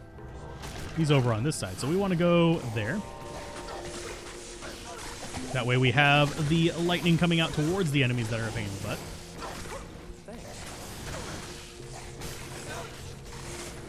Fire Enchanted, not too bad of a thing. Let's go ahead and load those in. Load those in. We should be good. I'm going to go ahead and give him that. And we got our Book of Skill. Yay! That wasn't terrible. I just got kind of taken off guard because I wasn't really paying attention. Talthol Ort Am, okay. That is a... If I remember correctly, yeah, that's a fairly decent rune word.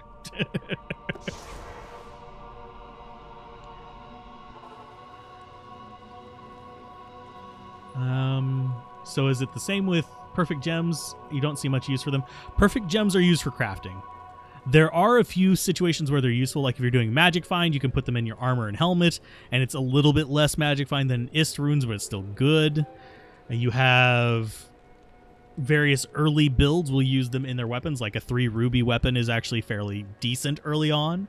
It basically gives you a pseudo effect similar to the fire paladin. But for the most part, they don't have a lot of uses. They're just used for crafting. They're used in a lot more crafting recipes than jewels, but yeah. Good day.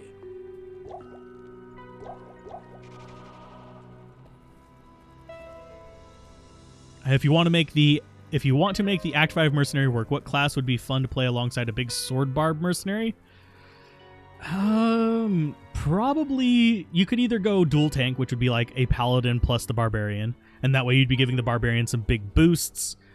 The one advantage of the barbarian is he is a lot tankier than other mercenaries, so he's tend to be less kamikaze.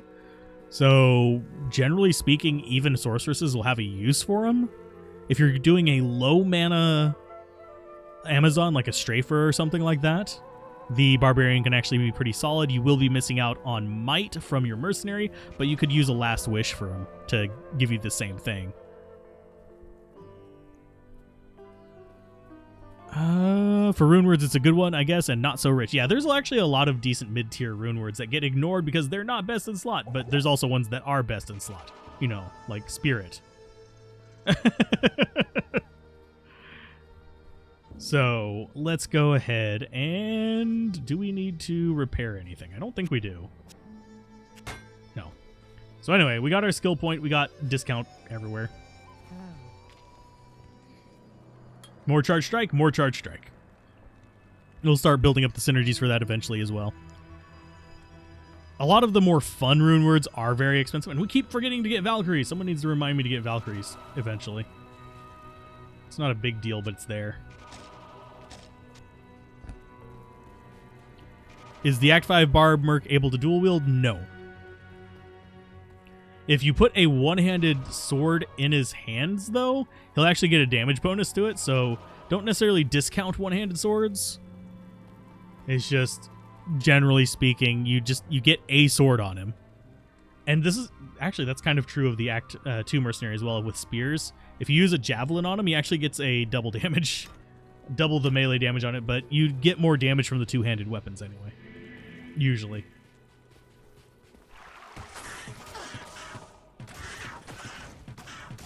We might need to be using this for a little while because we do not have a good chance to hit. And this is actually probably a little bit more mana friendly, I guess. But we are having to tank, which is not really our strength. As you can see, we is a little scoosh. Okay, so I am going to have to bug Mercenary if we're going to be doing that, because we're going to be tanking for him anyway. So what we want to do is we'll bug him one more time. He should be fine after that. I don't think we have anything terribly nasty ranged coming up. He could kill himself on beetles is about it. Don't have a lot of mage skeletons that usually spawn from here on out. Trying to think. Probably the Palace Cellar is where we'd first start seeing problems for him. Trying to think if there's... maybe the Javelin Cats, but usually they're not too terrible. And we just borked that up.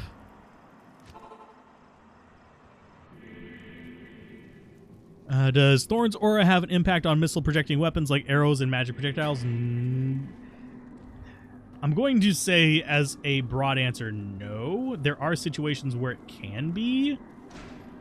Don't you phase through that door, dingus. What's a good amount of health for a Hell Assassin?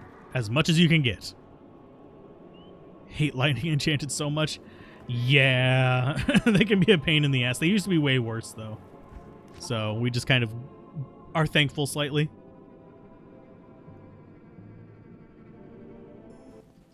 Can rune words be purchased? Is that why you guys call them expensive? Expensive means that they are rare, hard to find, or cost a lot in trading with other players. Rune words do not drop. Runes can drop pretty much anywhere. I say pretty much. There are some enemies that can't drop runes just because there's too low level, but that's not something you'll be farming anyway. Unless you're farming for specific low uniques. But, and even then, and we mentioned him suiciding on beetles. Guess what he's trying to do? Probably suiciding on a conviction beetle.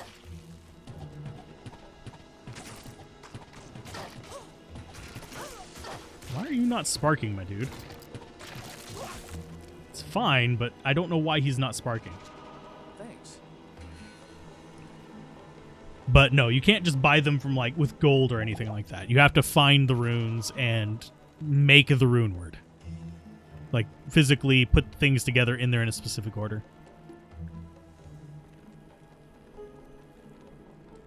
What do I mean by bugging the Act 2 mercenary? Let's go ahead and we will throw him against some of these melee guys. If he decides to actually, you know, engage. Hey, mercenary, stop being an idiot. Walk over there. We can see how this guy is just kind of ignoring him, even though he's getting stabbed in the face. That's the mercenary bug. Basically, what happens... Oh, there's a second one of you. Nice. And you are holy fire enchanted. Nice. Well, suck a dick, mercenary. How you managed to die from that, I don't know. You should have survived that. Unless that, like, critical hit him, he shouldn't have died from that. That's ass backwards. Fuck you, mercenary. Just fuck you, mercenary. Fuck you. Sorry for swearing. That probably turned a few people off. I'm sorry. But, Jesus. They are just dumb as bricks.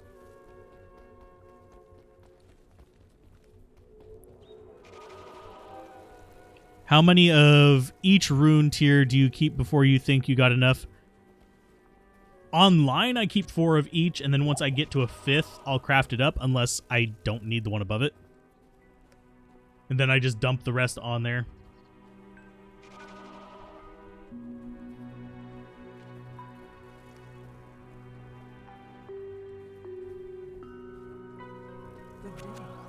Let's go ahead and trade repair. It's a delay. You understand it's tricky.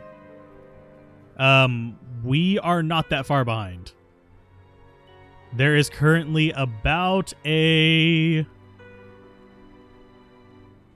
There is a fairly okay delay, but there's not a massive delay.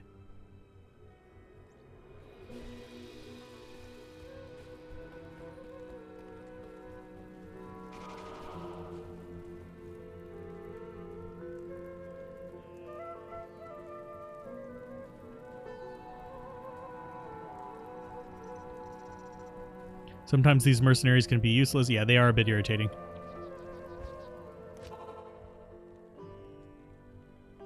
Yeah, the Butcher was a very good opponent. He was very well designed, too. He's basically serves the same role as what the Bloodraven does in this one.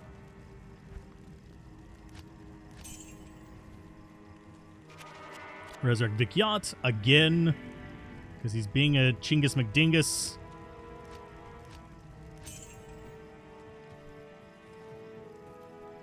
Reminds you of the Vine. Go suck a dick. Yeah, pretty much.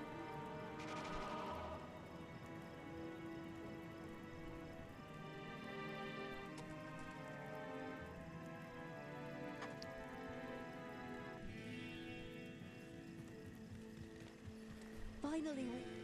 Double check that you're actually on the live one as well. Although the delay is a bit there.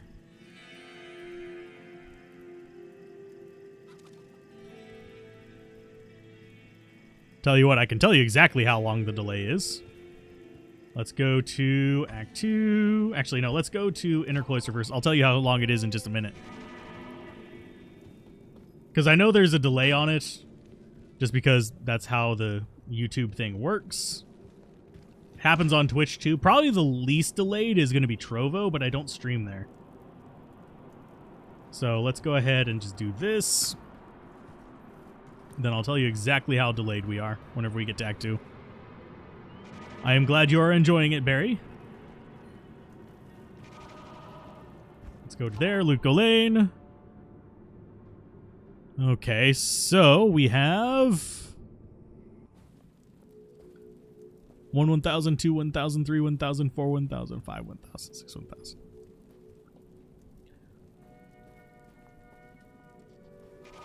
I'm just watching it to see how long it is. It's about a 12 to 15 second delay.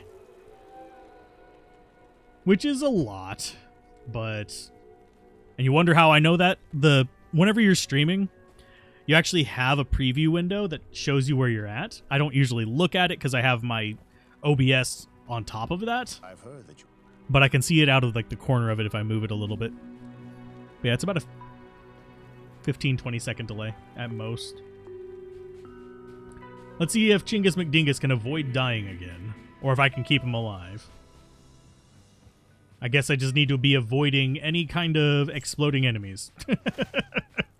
Here, I thought he'd be safe for a little while. Small charm, yes, we'll check it.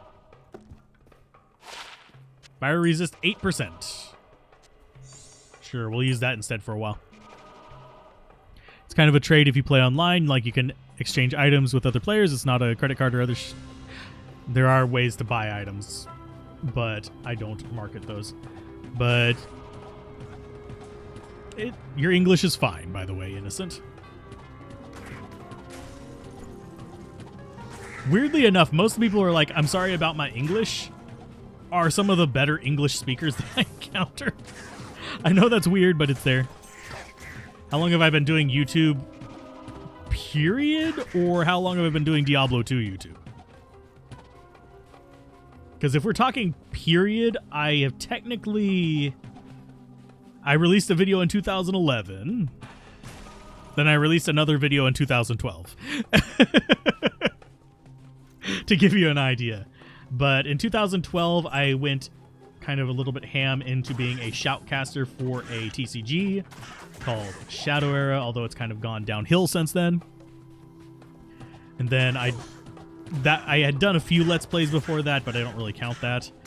And then after that, I moved into doing just Let's Plays in general. For a long time, we grew to about 2,500, 3,000 subscribers on that.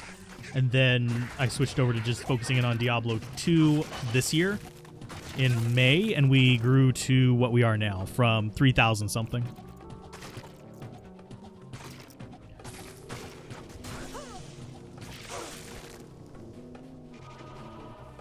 Don't ninja loot people, that's not nice.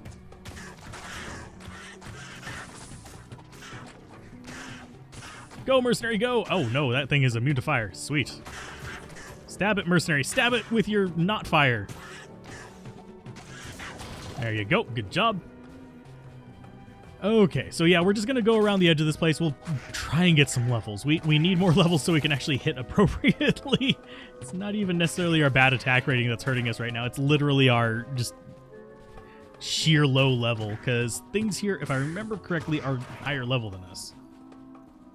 Yeah, 74% chance to hit. Yeah, they're higher level than us.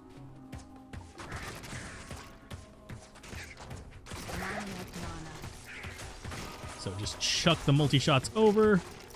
Mercenary might take some damage from these guys, but it'll be fine. He has a little bit of leech.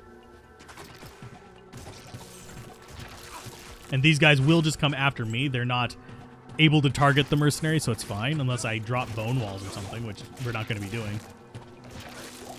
We don't have any ability to do that.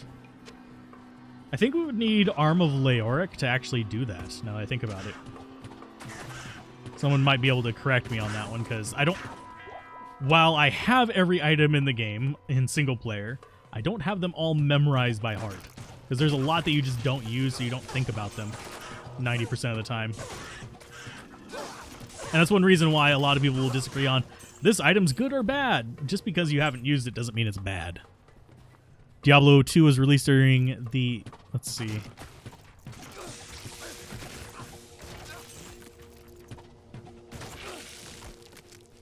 I mean, I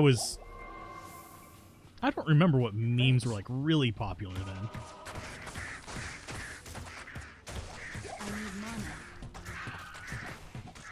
Let's see. Take these guys down. Stop flying, you idiots. Thank you. So we need healing, and we need 1 mana. And hopefully we'll find the exit to this infernal place. Obviously, it's not going to be, super easy to find because this is not the right keying for it. If you're wondering what I'm referring to with keying, this place is a square. And the way you determine the exit, if you're actually, paying attention and thinking about it, is, let's murder them. You notice these things have a shape. This is the square. The square goes, and this is the keying for a side. This is not the right keying for this side to have an exit. Yeah, I as far as the stream being for adults, that's generally what I try to keep it at. The average age of the audience on my channel has always been 24 to 44. So that is kind of what I aim for with the content. And it keeps things a lot more chill. That said, you may notice sometimes people coming in from a few channels of friends that I have worked with over the years. Some of them have switched to being more youth-friendly because it is way, way better for the algorithm if you appeal to teenagers. But I can't do that. It drives me nuts. But you'll notice that we'll sometimes get some people in here acting weird. It's usually just people from that channel trying to get to them. It's fine. It's not a big deal. But it is just a thing. I still remember I'm trying to remember the name of that flash site with the... I just remember the truck running over all the gerbils. No, they're not real gerbils. It was cartoons, but... And there we go. We are now in the dry hills. We don't need the dry hills, though. I wouldn't mind the waypoint, just to make things a little easier, but it's fine.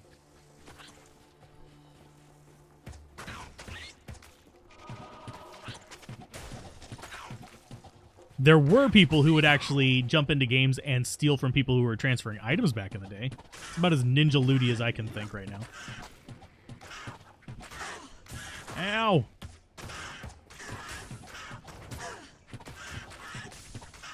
We should be using the charge strike, honestly, at this point. But I'm determined and stubborn.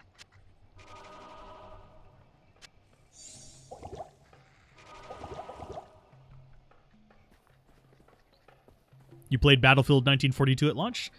I played it a little bit. I didn't really... I wasn't really big on first-person shooters back then, except for Counter-Strike.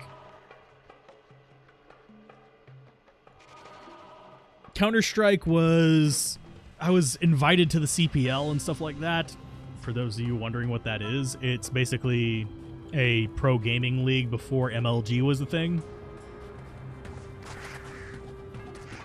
But I kind of gave up PvP stuff a few years back and have been a lot happier because of it. The only PvP I did was much more slow-paced PvP, like MechWarrior Online and stuff like that, where it's a lot more strategic and evenly paced. And I mean, MechWarrior Online can get hectic, but everything has a methodical move to it, as opposed to a lot of shooters which are more Twitch-oriented. So let's go ahead and get a little bit more strength. Yay, we're up to 95 on there. Let's get that Valkyrie, because I keep forgetting to get it.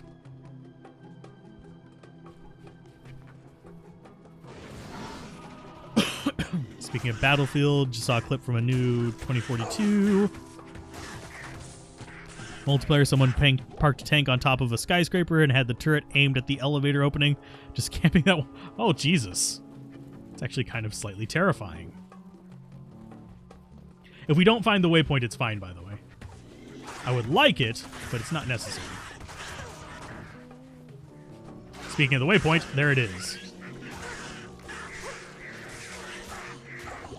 Ow! Grab that before we die.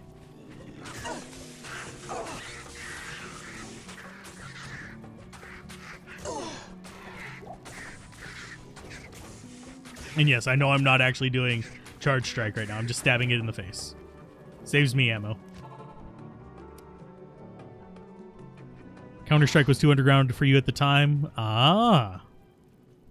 Yeah, it was beta whenever I played it. It was still a mod, basically. to be high on that algorithm, there are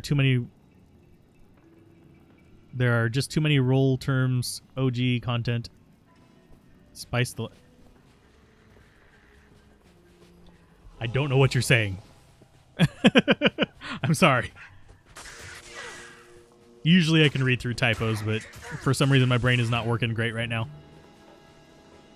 Just imagine you're riding the elevator to top, ding, the door opens, and suddenly a main battle tank has its barrel in your face before you're obliterated. Does it have ammo in that? Or is it just one of those, like, infinite ammo, you just have to reload it whenever you run out of temporarily chosen shots?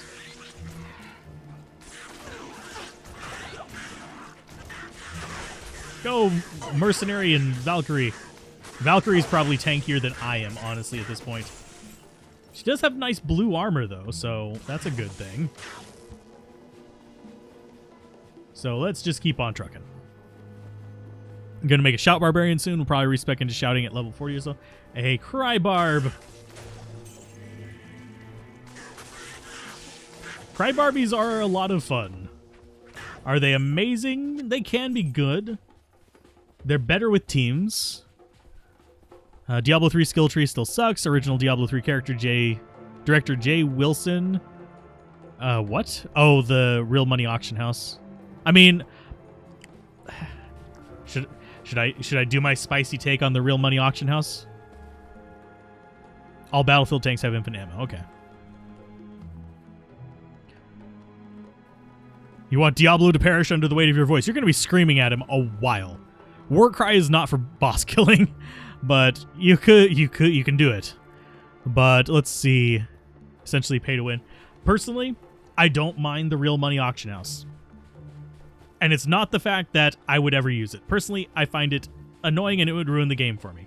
But the reality is, those are going to exist regardless. Period. Just look at Diablo 2. Those exist. People are paying $20 and $30 for just like even mediocre items. They exist. If you throw a profit incentive at Blizzard, they would probably continue providing more active support to a title to continue milking more money out of it, and you'd see more features on it. That is my spicy take on it. Do I like it? No.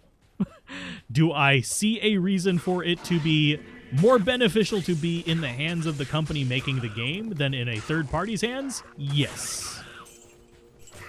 But it's kind of hard to regulate it too. But yeah, it is essentially microtransactions for getting the items that you want. And I actually understand why people buy items. Some people don't like farming. That's fine. I don't particularly enjoy farming. I do it sort of as a way to test characters, and I get all the items that I need from that.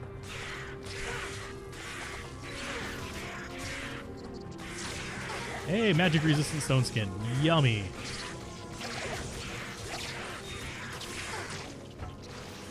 And I was expecting that to burn a little bit more mana the second time around. But that's my spicy take on it. It's not an extremely spicy take, and I know that I'll get some flack for it, but it's what I feel about it. It's like a lot of people are like, oh no, it's ruining my fun that somebody else can buy stuff for their character. Only if you're doing PvP does it really matter. Diablo 4 itemization is still weak compared to Diablo 2. We don't know what the final itemization is going to be like, but generally speaking, Diablo 2 itemization is better. They really need to beef it up. The amount of paper doll item slots in Ultima Online is actually... I don't mind the number of slots. I wouldn't mind having pants. That's about the only thing that I would probably be adding. But what I like about Diablo 2's itemization is that, yeah, there are still best in slot, blah, blah, blah. You know all that jazz. But there are a lot of options on how to route to there, from your crap I have nothing start to the I have the best of everything. Javazon was your second character completely through hell for D2R. Awesome. It's a good build. It's a fun build. It's definitely one that I recommend because generally speaking, you can get through hell with the starter javelins. We have done it on the channel before. It's on an unlisted playlist now, but it's still, I mean, you can still find the playlist in the playlist section, but we have done it before. We have gotten through hell, and I did a lot of swearing because, you know, in hell there's lightning immunes. It can get kind of frustrating, but you can still do it. But we are actually hybrid. Maybe I should swap between them each time somebody mentions Javazon. I should swap to Bo, and each time someone mentions Boazon, I should switch to Javs. From what you've seen of Diablo, I'm assuming you're Diablo 4. Skill and runes. Oh, Diablo 3 is no. You're happy with considering D2, D2R, the end of the series, unless D4 decides to restore D2 system.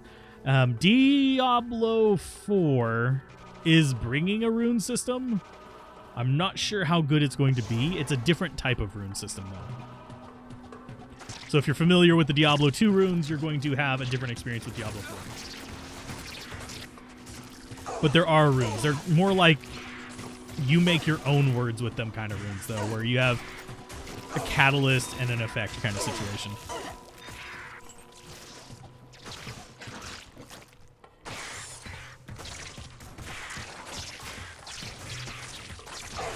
You're gonna start your shout barb tonight, sweet. You'd like to give the yeah, a lot of mods actually did add that. That would be a nice addition. I would actually like to be able to equip the mercenary with the exact same level of detail as we equip our character with. That does require more balance work, though.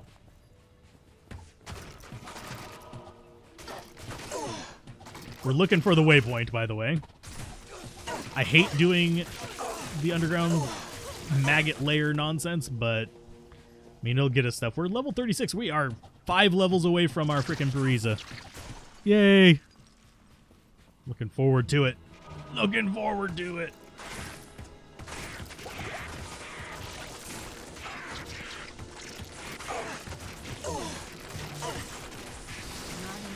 And yeah, having the Valkyrie is going to help our mercenary stay alive quite a bit more, by the way.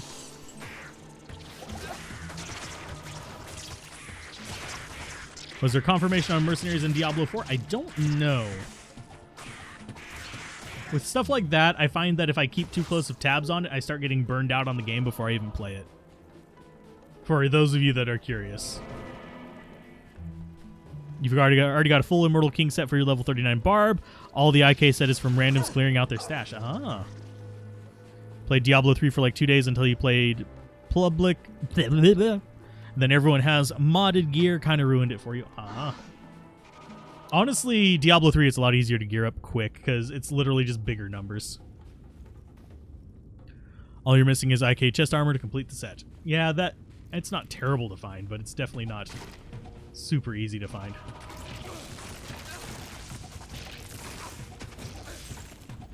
So let's see. It's a right turn, so we don't want to go there.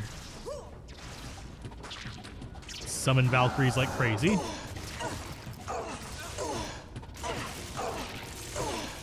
Yeah, Diablo 4 has been delayed, but kind of saw that one coming. Blizzard always, even back in the day, they used to just delay everything. It's not a big deal. Will it be canceled? I highly doubt it, because Activision Blizzard is just too big. Even if it was going out of business, you wouldn't see that kind of stuff hit until significantly later.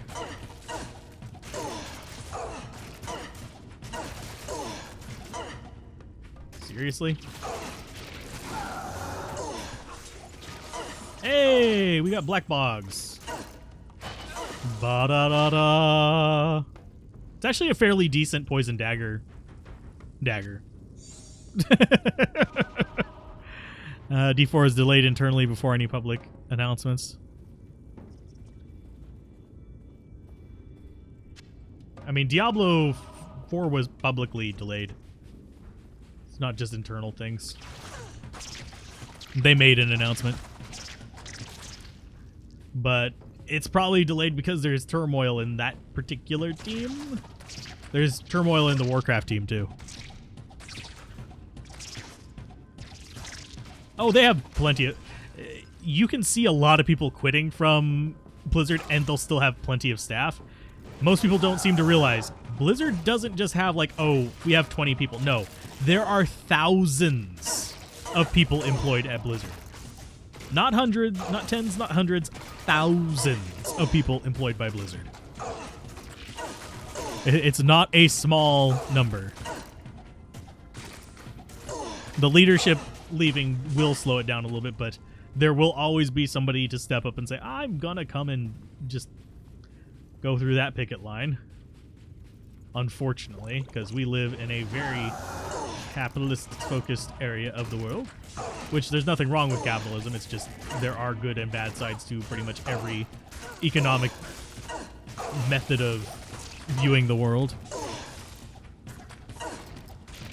If Diablo 4 took a whole decade to guarantee that it would be as good as Diablo 2, you wouldn't mind, mostly because you don't really see Lilith that compelling of an antagonist. How much Smiter's killer? Well, it's a different Lilith. It's worth noting that the Pandemonium events are not canon, and they've actually said this a few times. You have a Key of Terror. What do you use it for? It is used for opening of the Pandemonium events, which is your kind of post-game thing to get the unique charms. Well, the unique torch, one of the charms.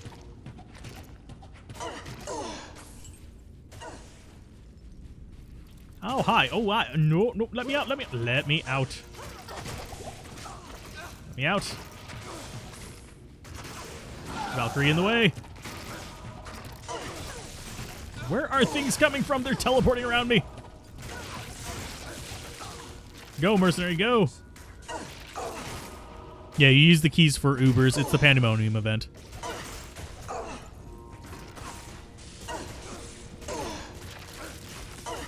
Time isn't the issue. It's the creative differences is the problem. Only guarantee for Diablo 4 to be successful. No, Brevik isn't necessary to make it successful. They're all good developers, but a single developer, or even it takes a team to make a game. Basically, there isn't just a single developer that guarantees a game will be good. Because a lot of the Blizzard staff went and worked at Flagship. They made an okay game, but it wasn't amazing. Hey, Plutobar, how's it going? Hello. Let's go ahead and repair that. We got ourselves another 4-socket sword. Do I really want to use... I almost want to switch that, but I don't want to lose that attack rating. Because that's a decent amount of attack rating. I could put that on the mercenary, though. I'll put that to good use. It's a bit more life leech. He loses some deadly strike, but we're not relying on him killing things.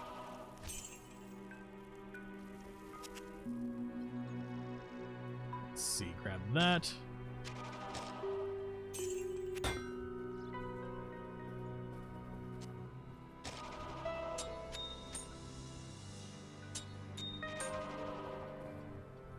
Okay, let's see. Okay, so there is more to the game than just farm bosses for better gear. You farm bosses for better gear so you can farm post-game bosses. Lobby naming is the true end game. Yeah, I generally get most of my joy from playing different builds and going through the game trying to solve that puzzle. A lot of people don't get that joy. I personally enjoy it a lot. I'm not really that interested in, say, like, speedrunning it, but it's a fun thing that I've kind of tossed around in my head a few times, but it's not a necessity for me. My joy is literally the puzzle. For speedrunning this, it's more about just, like, menu speed and being willing to deal with the cluster F that is your, well, inventory for that.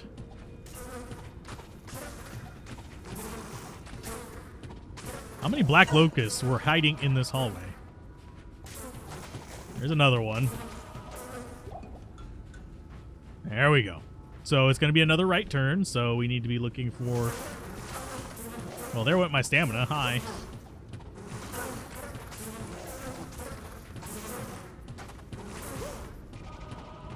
Yeah, I know you can't name lobbies on console. It's one of the big gripes. Oh, let's go ahead and go with this.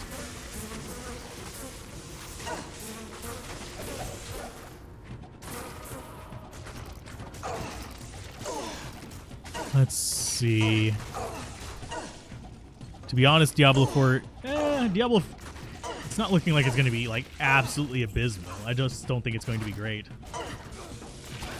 I don't think it's going to live up to the hype that people are hoping for on it. Coffee!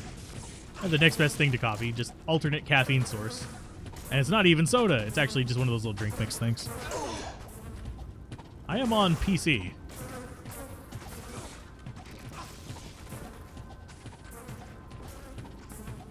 PC is my dominant recording platform. I do have other systems that I can record. It's just I don't have the resources to buy another copy of the game, so I will be sticking with the PC version until such times as that changes. And we have a ton of guys in there that are just dying and giving us all kinds of XP and stuff, which is fine by me. So mana potion, healing, and healing.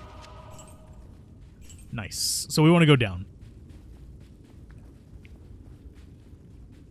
Yay, maggot layer level 3. I will be so glad whenever we're out of this godforsaken place. So throw that there. I thought there was something there. I saw that glow and I was like, that looks mildly threatening. Thankfully it's not the super threatening thing, which would be a champion of the annoying type. Open sesame. There we go.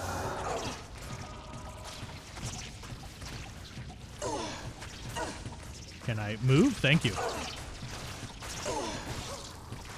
So which way is... There we go. I don't care if there's a rainbow level in it or not. Cow level, rainbow level, all that kind of stuff is just like post-game lol kind of stuff. So it doesn't really bother me too much. It's... What I worry about is the actual like main story and the main gameplay.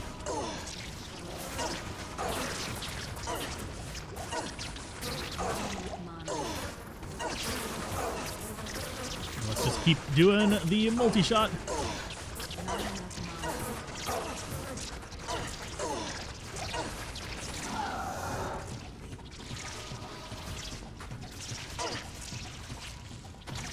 Wow. Are we not able to... Vikyop? Why? Yeah, he's gonna die. Might as well send him in there. Go in there and just go to your doom. We'll revive you in a minute. You'll keep the rest of that garbage kind of dealt with.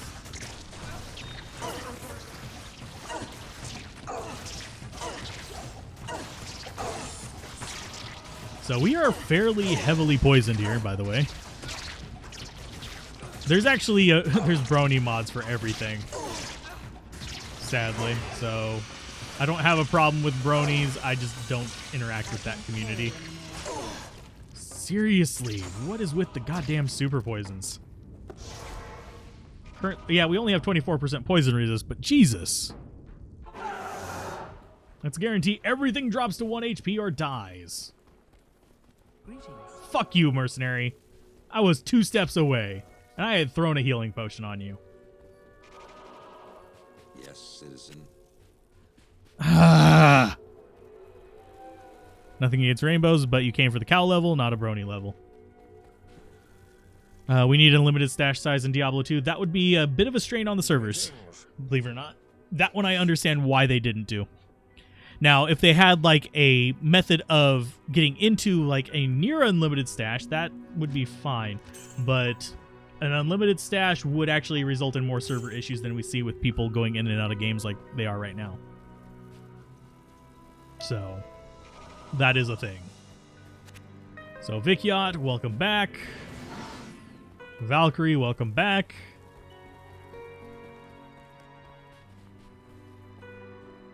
I can't. Identify that garbage. It is actual garbage. Boop. There you go. Oh, we dropped some. No! It's fine. We do need a little bit on us for future revives of Dumbass. So how much do we have left to go? Quite a bit, actually. If you want real Tetris inventory, go look at Tarkov inventory management. That is Tetris inventory. Holy shit, you can rotate stuff. How I would love to rotate stuff in this. I actually really would love the ability to rotate stuff. Just stash a arrow thing sideways down here at the bottom underneath some grand charms. Yes, please.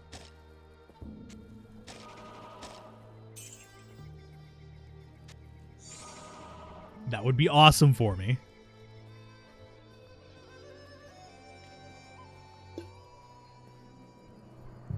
Technically, I do have unlimited stash in single player, though. Because I use Go Mule, which is another advantage of PC. You can have tools to actually help you out with these things, which is lovely. So let's see. Dump that into there. Let's go rebug Mercenary, and then we will go after... Yeah, we're going to try to beat Act 2 tonight. Just kind of like casually going through and relaxing. Maxing all cool. Shooting some b-ball outside of school. We're not going to run into a couple of guys who are up to no good. We're going to run into a beetle that's up to no good.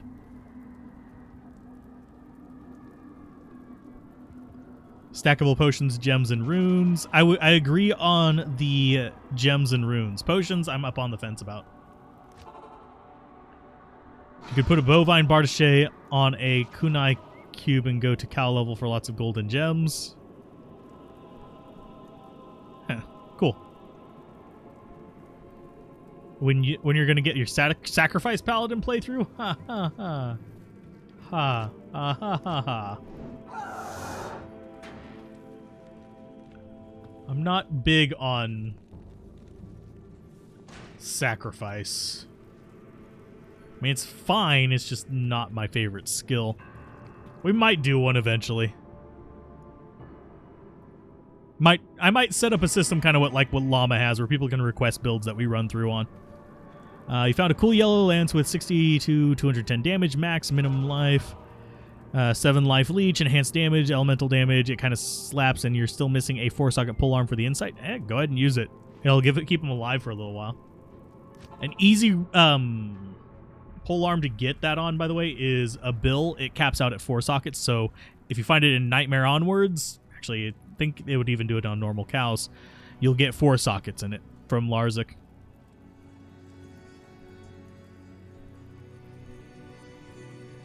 Got 3 insights from randoms clearing their stash. Cool. Insight is a very common one, yes. That is one that a lot of people make and throw away.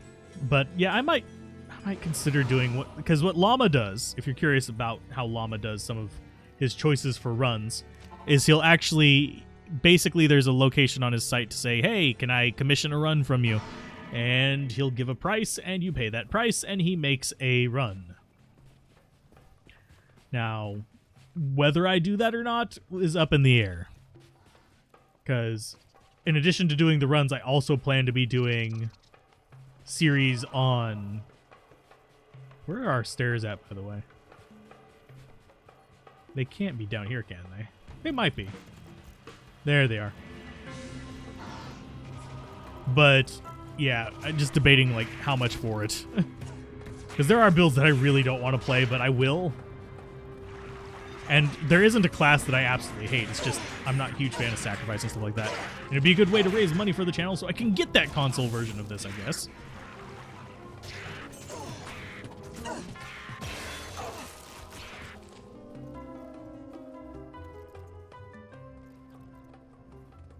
I am well aware of how to heal my mercenary.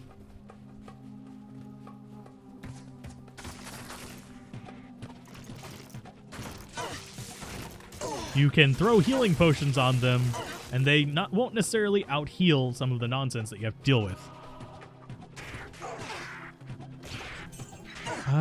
You can go to the Rainbow Lens in Diablo 3 by crafting the Staff of Herding by collecting items in each act.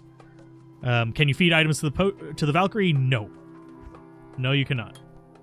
You can feed them to your mercenary, though.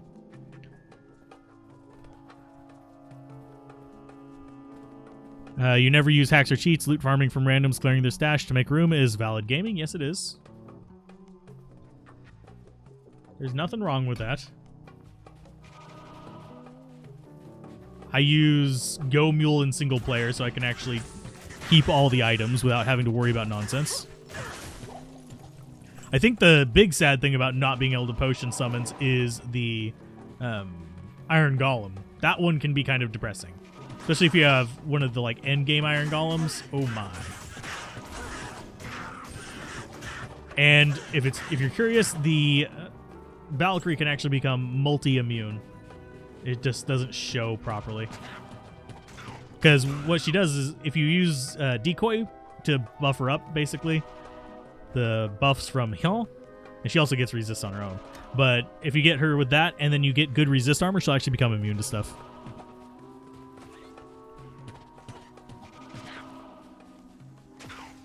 So let's see. I'm going to go top floor first.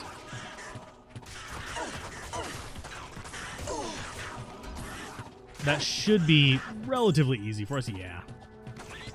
Tomb Creeper. So yeah, we're going to go along this top edge here. We need the XP anyway, because we need to get to level 41. So we can get Bariza and actually be able to do decent damage with a bow for once in our entire life on here.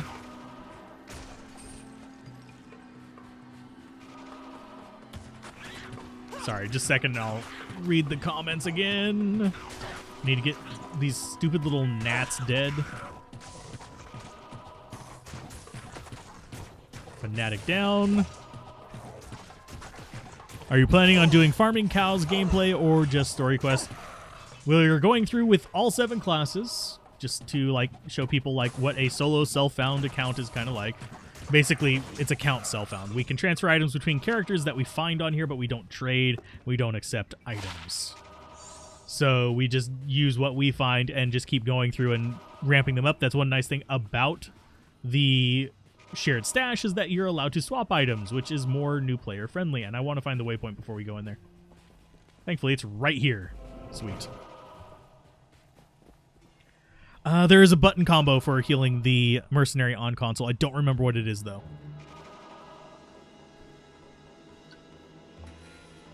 I think it's like R2 or L2 and something.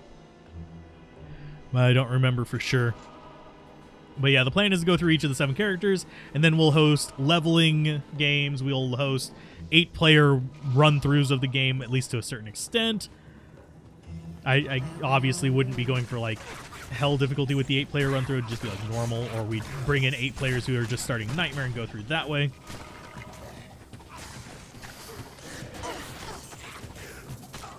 And we'd probably also do some like farming games, stuff like that. Maybe Ubers later. I personally don't give a shit about them, but we could.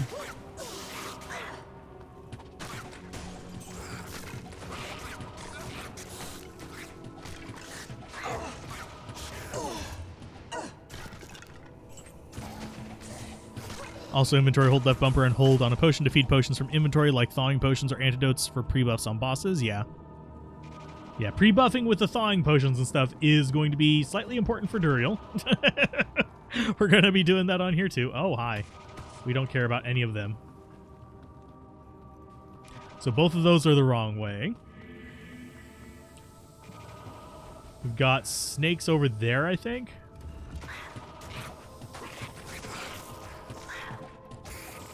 Which might give us some potions. Yes. You're trying to pick your endgame gear. If you use Beast, okay. Is the extra damage from concentration and pride better, or the extra chance to hit and bit extra damage from infinity better? If you use Beast, the choice between Beast and Hodo is a little bit of a thing. Hodo, if you are going for a hybrid summoner. If you're going for like summoner with corpse explosion, then Beast. Concentration from pride or the extra chance to hit from... And you have a choice between pride and infinity? Ugh. I'm assuming you're a might mercenary. The thing is, as you get into your 90s, I would say pride is going to be better. If you're in your 70s, then infinity, there's an argument for infinity because your summons are the same level as you. So if you're in your 70s, that's going to help them hit a lot more. If you're in your 90s and you have them max out and all that stuff, chances are they're going to hit a lot of the time anyway. So having that conviction isn't going to help near as much, if that makes sense. Beast Rune Word is fun for the summoner. I do want to one of these days try a Faith Summoner, which is going to be a bit of a pain because it'll be a weapon swap. You'd actually want Faith on your swap and actually be a proper archer, but I don't really want to waste the runes on that just yet because that's a lot of resources for just like a gimmick. And it's a higher level fanaticism. So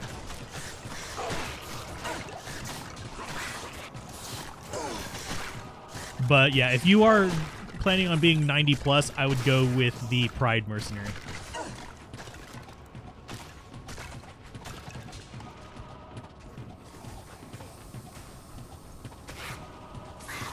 But in the 70s and stuff like that, there is an argument for Infinity.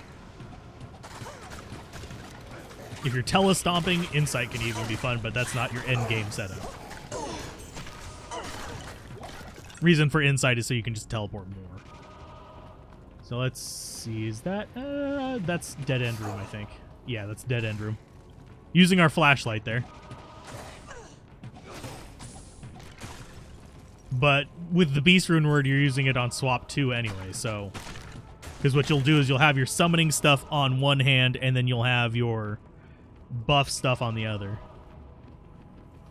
So, and yes, you could have the called arms and stuff like that instead. It's just a whole thing. I don't usually find call to arms super useful for the summoners because one, you can just summon more, and yes, we are putting that up. What charms to keep? Depends on what you're planning on playing, but I usually keep any life, any resist charms, stuff like that, just in general, until I get better versions of them. And I keep skill charms for most of the classes. I actually keep skill charms for all the classes on single player, but because there's some quirky, like, odd, stupid builds that we can do. But online, mostly sorceress and stuff like that, charms. Sorceress, necromancer, things like that. You don't necessarily need, like, say, barbarian combat charms.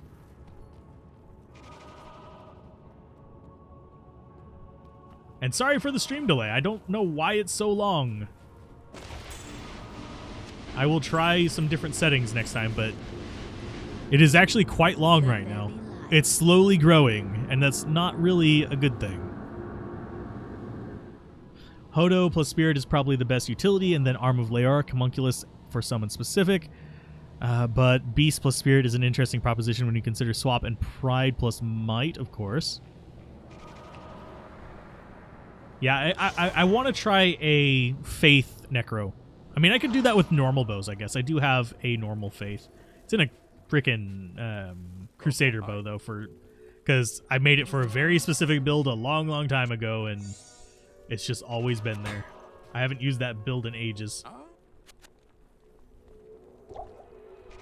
Basically, it was set up where Crusader bow hit the max frame rate anyway, so it wasn't a big deal.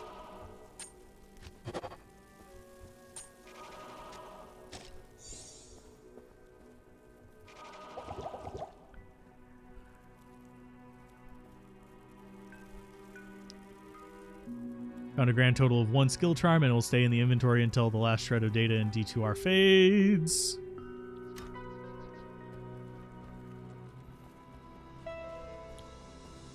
It would be a Necro wearing Faith.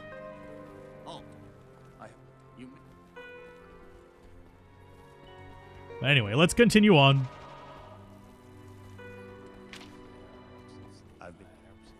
With normal latency, it's usually not this long. I think there might be something with the internet being a thing. Because even in the preview, I am seeing some artifacting and stuff like that. I think it's actually a latency issue on my end, and it's just trying to feed you it in order. I mean, we can try swapping the settings. I don't know if, yeah, it's not something that we can change just live on stream. But anyway, let's go ahead and pop that back up. I've done bow necros before, by the way, but I've done like brand and stuff like that. Brand on a Necromancer is fun. Oath melee Necromancers are fun. There's a few interesting things that you can do with Necro. I haven't done a Faith Necro, though. So just take that with, like, what you will. So let's go ahead and start ducking through to our stairs. Do I really want to fight everything down here? Yeah, kind of. Because I want the XP. So we're going to just take our time and level up. We actually haven't done any proper level grinding. We've just been, like, fighting as we go to get this. We did... Oh, wait, we did do a little bit of level grinding. It was back in normal because we weren't at 25 whenever we were getting to, like, the Act 4 endgame stuff.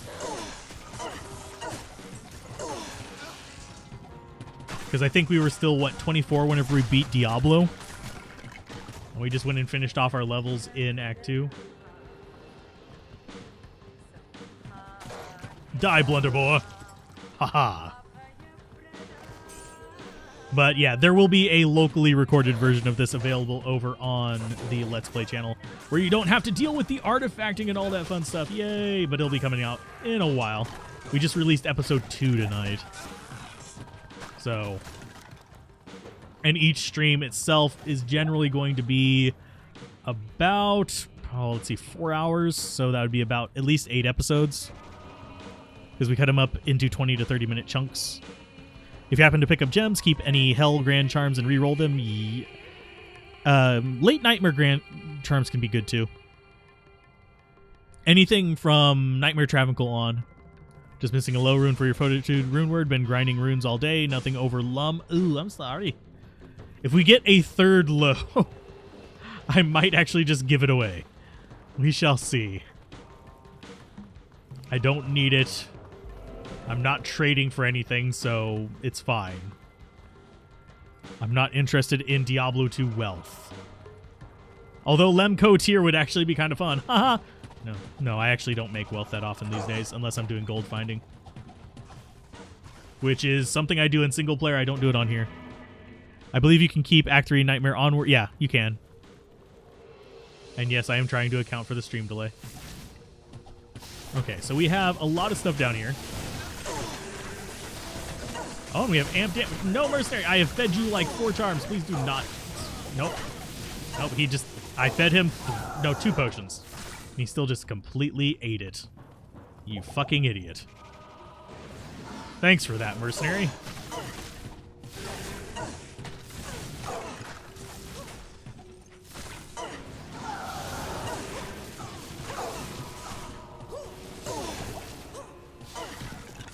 Can't survive even a basic enemy. Can you stay shooting at the one that I have actually locked onto? Thank you.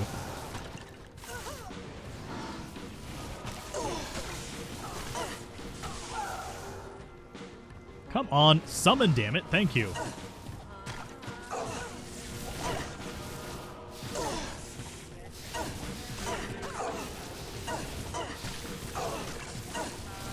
Okay, so there's the boss down. Thank you.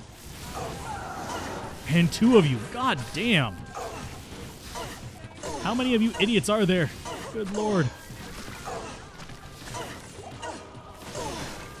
And some of you are actually way further behind the stream than the preview is showing, so it's not entirely my fault.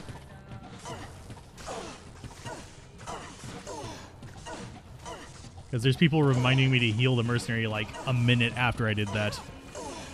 And it's way after it on the stream, so make sure that you actually have live on there too. Because if you actually clicked on this and then you just let it sit, it would actually be behind. One of the worst parts about dying is putting all the potions back. Yeah. Let's see. Let's see. If I play as a duo with your brother, what chances do I have of ever crafting Infinity self-found between the 2 of us in like 6 months of play or so? Infinity can be found. I mean, my single-player Infinity has been found.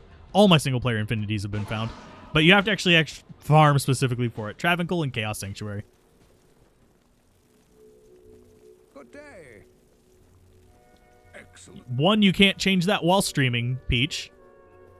And number 2, this is an issue beyond that because the normal latency is supposed to be 5 seconds. And it's currently at like 20 something. So it is something to do with my connection, most likely. I know that my upload speed right now is a little bit on the slow end because there's been issues today, but there's only so much I can do about that. There's nothing the right portion can't cure. Found a low in your first week in my 20 years of Diablo. You've never been that lucky. Hard decision, but you made Fortitude and a non-Eth Archon plate so you could reuse it. Awesome. Of course, now I'm in the hunt for another low for an Eth Bone Weave. I'm actually on the lookout for a Maul so I can actually make a Grief. We have all the stuff for it. We just don't have them all. Which is kind of what I'm hoping for before we do the Paladin run. Which would make the Paladin run just super cheese easy. Because we have a 5-socket Phase Blade. Beast Rune Word doesn't seem to do what it is stated. The bonuses from the Skellies are far less than expected value. Not sure why, but the original...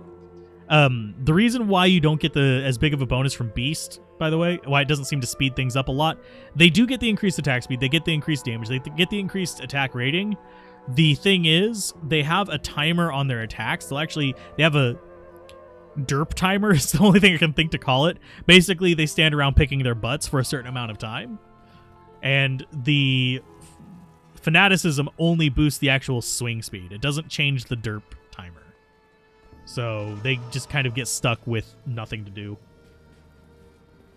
But whenever they do swing, they swing faster and it ends faster, so that's at least a plus. Having a hard time farming Hell Countess because of the stupid immunities. Mercenary isn't tanking enough, and Fire Cold immunity means that your source has to spam Kuko static and dodge the stupid lightning. Ugh. You're using a Kuko Shikaku. I'm oddly enough super proud of you. I love Kuko on a sorceress. I know that a lot of people don't, but it brings back very fond memories for me. Because I used to play a bow sorceress a ton back before they nerfed it. Bow sorceress used to be able to clear cows as fast as Javazon back when cows was an important thing for like leveling and stuff. So yeah, she was amazing at that, and then they nerfed it so you didn't get to double dip on that.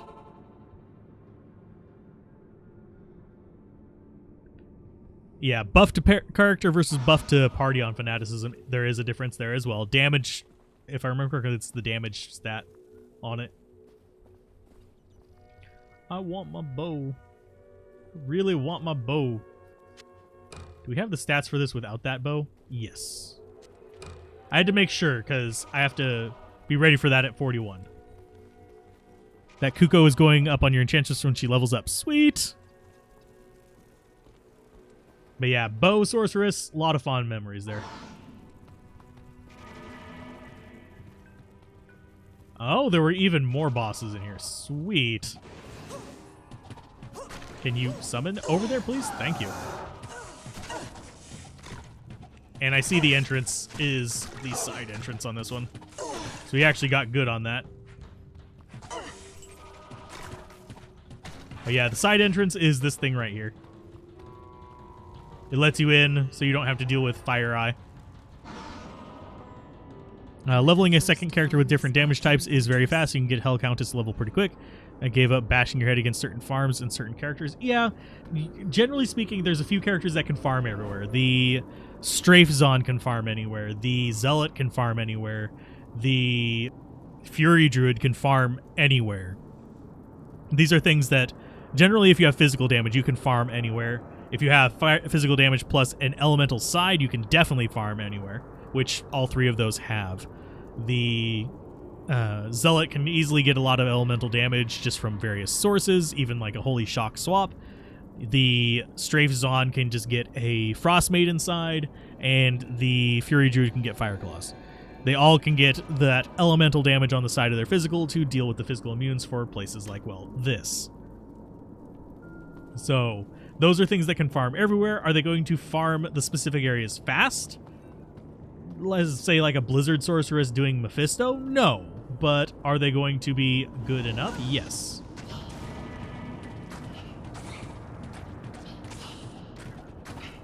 Maybe you're... let's see. Probably if you're going for an Enchantress for Hell Countess. You plan on dual leeching into lightning after finishing enchant. If you're going for an enchantress that you're trying to farm hell for, go for a Tesla sorceress. Some of the new bugs you like. Okay, some of the new bugs you like. See 2-frame animations for faster attack. Some of the new bugs you don't like. For instance, the poison vipers. The poison vipers have always killed on the way to Neolithic. That's not a new bug. That's an old bug. It's a very old bug. It used to be even worse. Now it's just bad. It's not... Before, it was easily 10 times as bad a damage. There was no way to survive it without the tick protection. But now you can at least survive it if you know what you're doing.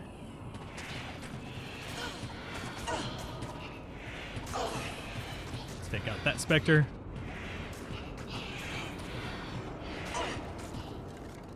But no, the Vipers are not a new bug. Should you farm Lure, Caress, Torch Chest, Houses, or Travangle for higher runes? Online, Travangle. Offline, do Lower Caress with player 7. Farm, well, yeah. You could just be farming him more.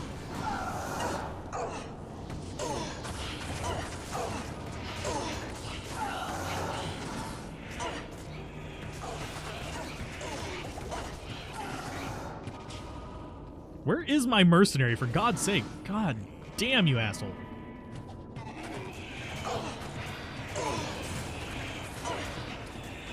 He's just kind of like, I'm not going to pathfind anywhere today.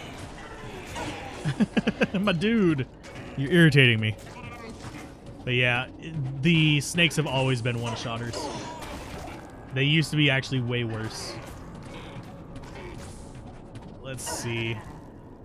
Yes, I am cussing at my mercenary because he's an idiot. He's always been an idiot, too. You don't need Magic Find for runes.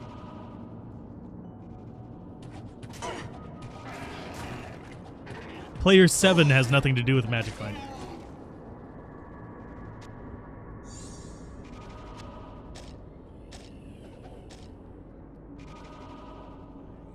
New game is like new season. No one wants to farm Neolithak for keys, so they're worth more. Ah. I just don't really care about the Pandemonium event that much. I know. If I was going for, like, finished builds on here, I would worry about it a bit more, but for the most part, I went and did them in single player to get the torches and stuff like that, and it was like, okay, we're good. Now that they've actually done that stuff. Summon Necromancer can actually magic find pretty quick if you know how to do it. He's more of a long haul magic finder though, so basically you go in and you clear a bunch of areas in the same game, so you don't have to keep resummoning all your stuff. Can you ghosts actually target the, you know, Valkyrie? What are they doing? Oh, they're minions. That's what they're doing. They've got a boss down there that hasn't aggroed on me.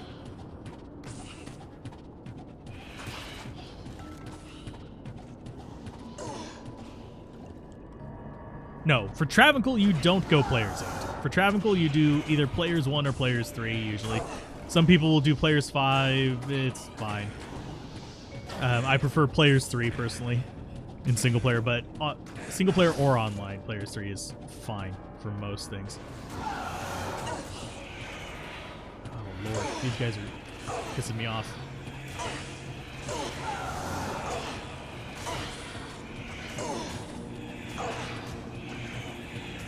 I really wish the mercenary would actually, you know, teleport. Being a dick. Okay, so we got mana potions from that. Doot. Let's see. But basically, you should be just doing Travancle solo. It's probably the best thing. Unless you have a Magic Find group, in which case you'd be doing them at 3, or you'd be doing Lower Caress at 7.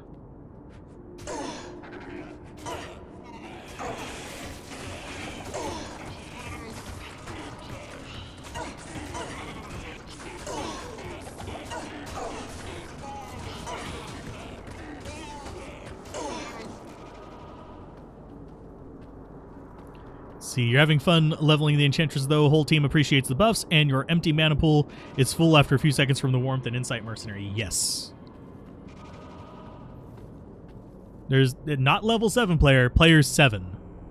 Player 7 is a modifier that you can do in single player. It basically means you're in a 7-player game. In single player, you're just by yourself, but you set the game to 7-player difficulty.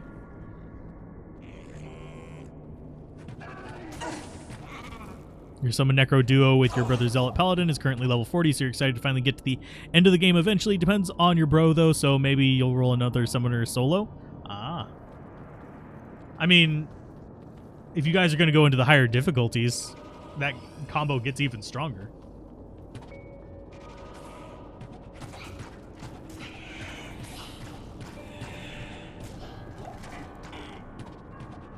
So let's go ahead and toss you.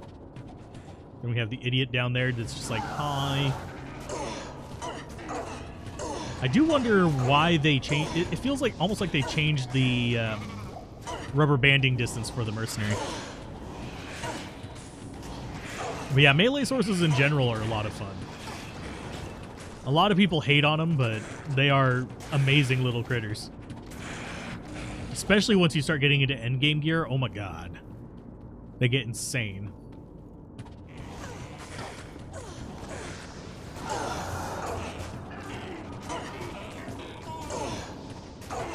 Paladins and Necros are great team players in general. I would, in pretty much any group play, if you're going through the game in a normal fashion, not just trying to speedrun it or something, I would 100% have one of each.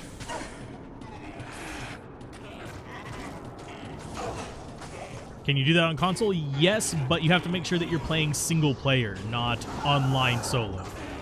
Because if you're playing online by yourself, you can't use it.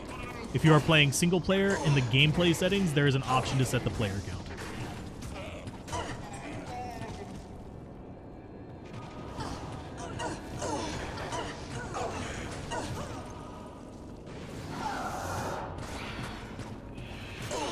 If they go hammered in, no need for a pride, just use the Paladin's concentration, yeah.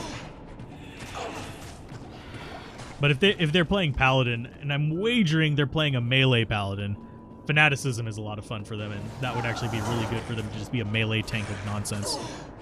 It's crazy. You feel bad whenever your brother doesn't want to play anymore because you have to go back to solo orb firewall source, and it's a huge downgrade. Aw. What enchant item should I be looking for on my Fury Druid? It depends on how lazy you want to be. The optimal damage, the maximum damage, is going to be Demon Limb, which is an item with, I believe, if I remember correctly, it's level 24 enchant charges. And it's really solid, but you have to keep recasting it. My lazy ass prefers the Lava Gouts. 20% increased attack speed gloves, gives you a level, if I remember, 10 enchant. How to set the number of players on Switch single player? It should be under gameplay settings whenever you're in a single player game.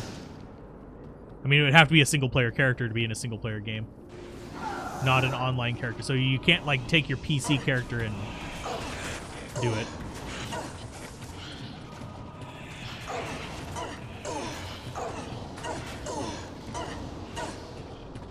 So let's go ahead and rip them to pieces. Yay, another level up. Sweet. We're getting there. I'm actually might do some leveling off screen between streams just to get to that 41. I probably should have done that anyway. Done some normal farming just to get up there. I'm glad it helps. At least it works that way on the other consoles that I've been told. I don't have it on console, but I am told it is in gameplay settings. From people that I trust not to steer me too far wrong.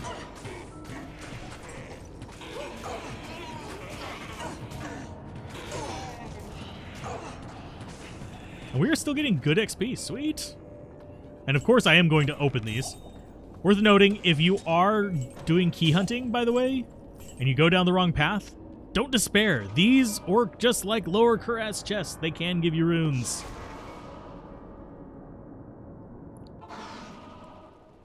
You would have to play offline to get player count thing on consoles. Greetings. I mean, you have to play online to get the player count thing on PC too. It doesn't work online for obvious reasons. It would ruin the economy. Everyone would be in their single player games farming player 7. This forces people to actually play with each other. Play with me. Okay, so skill-wise, let's go with more charge strike. Orb wall source is okay with you. Hell is a bit more manageable, but it's kind of annoying trying to slowly roast the tougher enemies on something that they can easily walk off of. That's why I like fireball orb. Personally, I like just spamming that fireball into their face and then orbing everything else. You won't run out of mana with orb, you will with fireball, but you'll get enough spammed out to kill pretty much anything. You can solo the whole game with Summon Necro and Time. If you're after magic finding, then Source is pretty much the go-to unless you're rich enough to get gear for a Paladin. A lot of people underestimate how little difference it makes for the Source speed, because a lot of the good farming areas are... Chaos Sanctuary is the best farming area in the game, and any character can farm there. Because River of Flame is level 85 as well. You swear this game knows your build when you're populating maps, seeing way more skeletons as a Fury Druid. Aww. Yes, it does mean death, unfortunately. That sucks. I'm sorry. But I also run into that too. It feels like it, but I think it's more that you just notice the enemies that you're prone to a lot more. Ghosts have higher chance of dropping runes. Yes, ghosts have a higher chance, so do finger mages. Finger mages are those weird little, like, things that shoot the little red spiders in Act 4. They have a higher chance of dropping runes because they have a limited drop pool. It is among the most frustrating experiences you've ever had. This is coming from someone that always plays stupid stuff like Skyrim Punch Only. What? Oh, the orb wall source. On console, it is infuriating to use Wall, it is infuriating to use Meteor, and it's infuriating to use Blizzard. You'd rather enable players 8 online. It's annoying when people join your game, take up a slot, and then run off magic finding away from everyone. That's actually the strategy that a lot of people are using online right now to farm. They'll cram up 7 people in a game for farming. Or they'll cram up 3 people for specific areas. You haven't tried Pride before, looking up that rune word now to see if your source has runes needed to feed over to your Summon Necro. You had no idea that existed. It's a fun rune word. As a Summon Necro main, you farm Pits, Trav, and Chaos in every rotation. Fine. It's actually a fairly good one.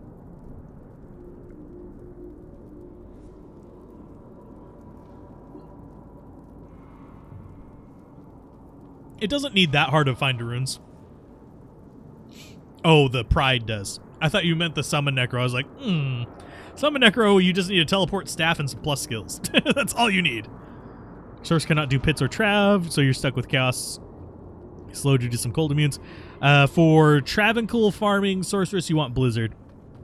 And I hate endorsing Blizzard like that, because frankly, I find it irritating how often people come in, I'm having trouble beating hell. I'm playing a Blizzard Sorceress. No shit.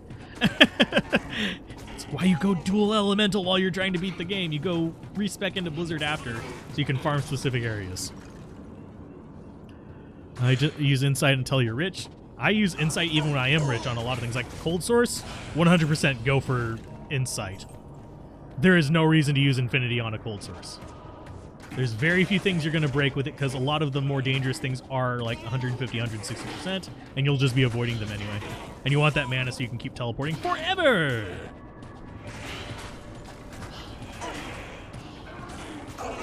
There's a lot of rune words people haven't heard about. That's why I started the rune word series. Because frankly, there's a lot of them in there that people just don't use that are actually kind of good, and they're either expensive or just not best in slot.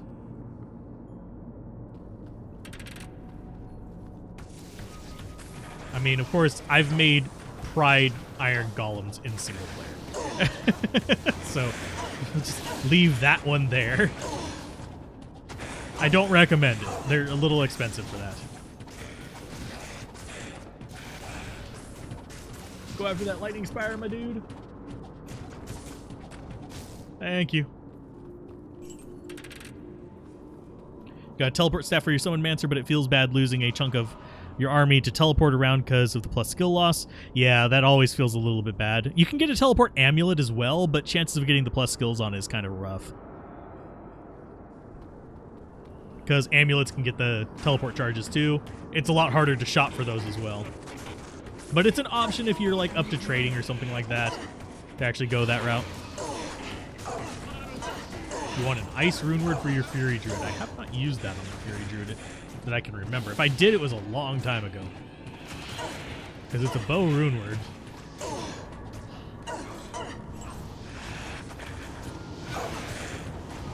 But it's kind of fun. Level 40 with teleport staff loses 2 skeleton mages and 1 skeleton upon teleporting. Ah, yeah. We ran into that whenever we were doing the summoner playthrough. That said, you can easily overcome it. It does get a little bit irritating at bosses, because you're going to be wanting to telestomp them. You just get used to not using those extra ones.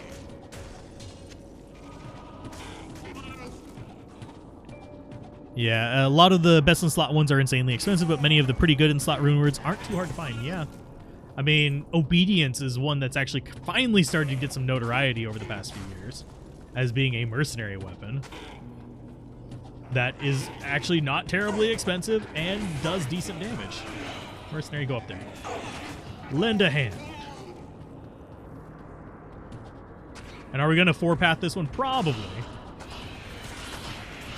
And one reason I'm opening with the multi-shot on these guys in particular is that I want to see that chill from my little bit of cold damage hit them. Slow them down so we can actually start chipping away at them before they get close to us.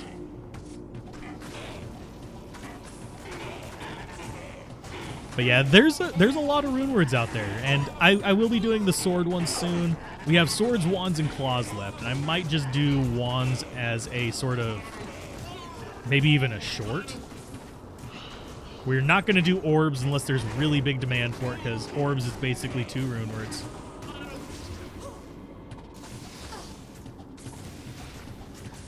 Okay, let's see. You started picking up rings and amulets to cube, and after a few hundred of each, snagged an amulet that had level 25 charges of level 2 teleport. Yeah.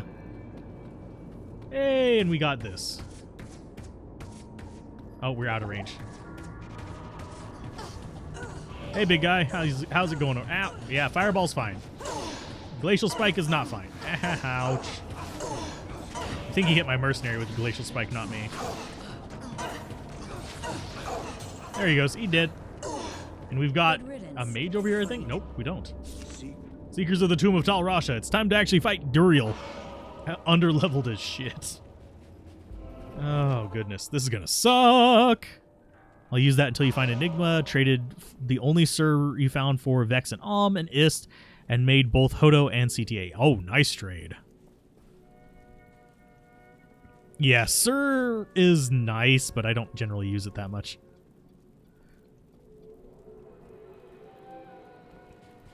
But Enigma's one of those that I feel, personally in my opinion, it's overrated for what it is. It's good, and it's extremely good for doing Magic Find runs. It's good for PvP. It's good for a lot of things. But I think people are so focused on it that they forget you don't have to teleport everywhere to do things. You're using a Brizo with 100% attack speed with laying of hands, gloves, and travel. Nice. That'll work pretty good. I'm using Neff in mine just because I don't want to deal with enemies. I want them to stay away. Stay away. Stay away from the summoner. Oh. But we are going to kill the Duriel today. Come hell or high waters. What symbol do we have? And yes, I hate having to wait for these to actually check it. Circle Smile, I think is on the, I don't remember whether it's on the right or the left. Let's just go right first and we'll go the long way around. I always forget which one it's on.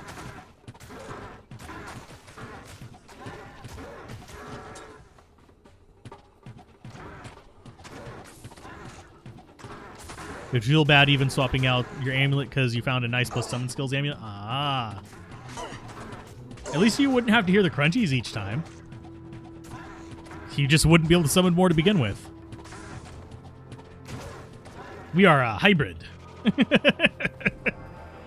As I whip out the javelin that I never use right now. We're going to be using it against Duriel, but that's just because, yeah, it's our boss killer. Fear or knockback is bad for a Fury Druid, yes. Fear is... I mean, I like it on the Boazon, but it's not necessary. I actually prefer knockback.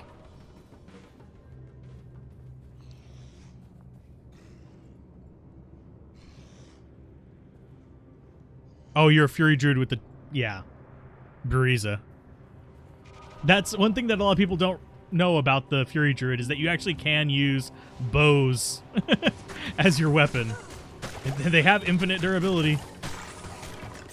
That actually surprises me that that's not going to show up as a bug. Because, for those of you wondering, bows have a hidden durability. It just never goes down. If you look at the item files, you'll actually find durability in there, and it's not max whenever you find it. Attack speed is the greatest stat. It's a nice stat. Would you upgrade the Gold Strike Arch Gothic Bow or leave it alone? I would upgrade it. If I was just using it for just an interim bow, it's fine to upgrade, but you might want to actually save those runes for something else. If you are trying to... like save up for items, but if you are flush with runes and stuff, yeah, go ahead and upgrade it. It's not a bad bow.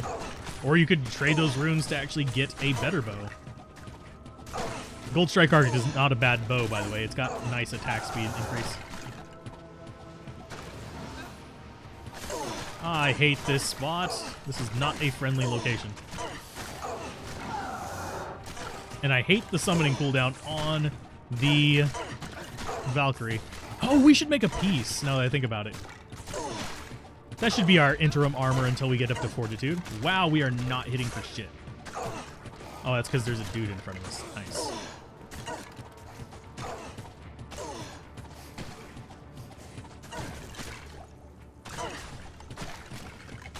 How many of these Unravelers are there here? Yeah, you guys can keep stabbing me in the butt. I don't care. I need these guys gone. Hey, how's it going? Definitely going to upgrade your Kuko whenever you have the runes to spare. Ah. Although, it's worth noting that as a bow sorceress, you're not going to be doing a lot of physical damage, so you may want to stick with that. Eh, okay.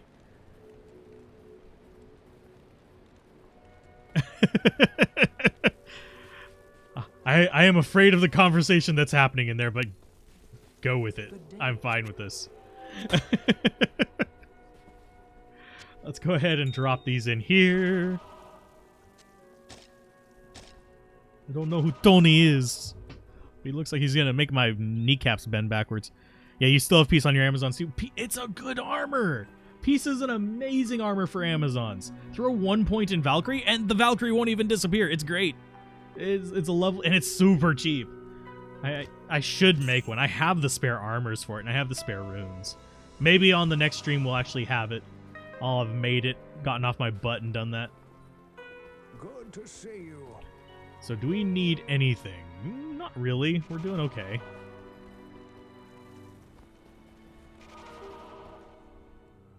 Let's see what we have hiding. Do I want to go in there? Nah. Well, actually, no, that could be the path. It could actually have an exit up there in the top. We just happen to have big boys in the way.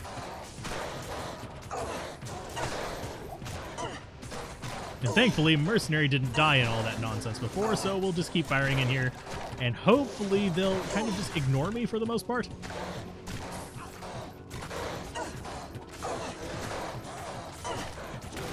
Death to the foes.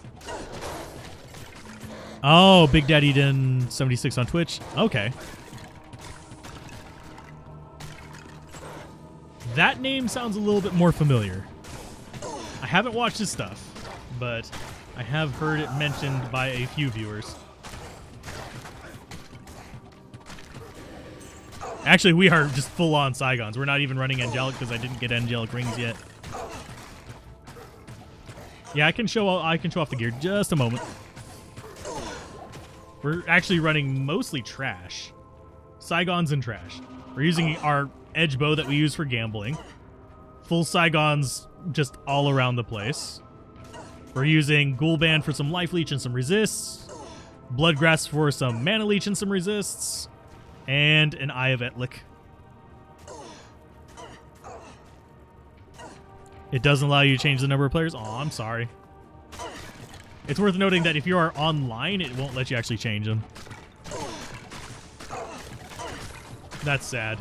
And also, if I remember correctly, isn't Switch also limited to 4 players in a game anyway online?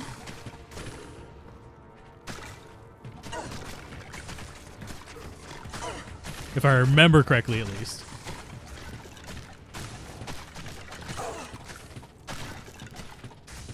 Yeah, we got a bad layout for the tomb, by the way.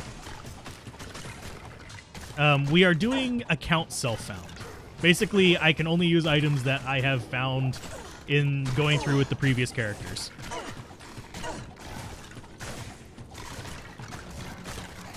Basically, we are only using what we found actually playing the game with the other characters.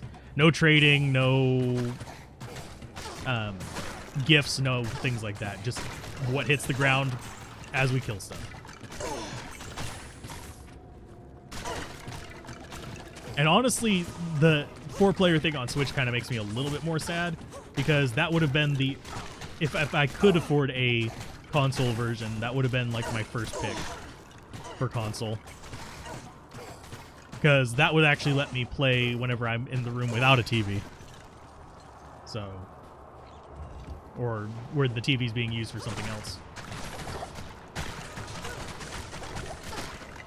Let's go ahead and back up a little bit.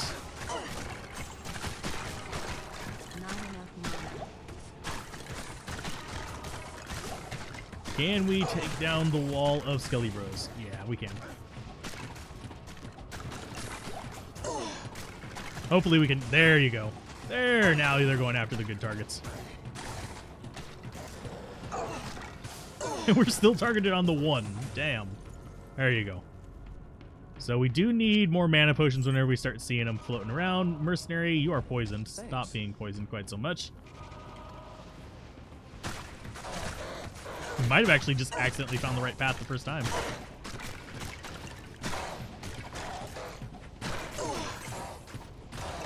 Honestly, if there... I know there is a way.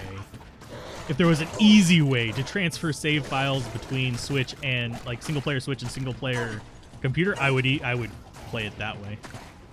I kind of wish they had kind of like a in system for letting you play your single players across platforms. You just wouldn't be able to play it on Battle.net proper.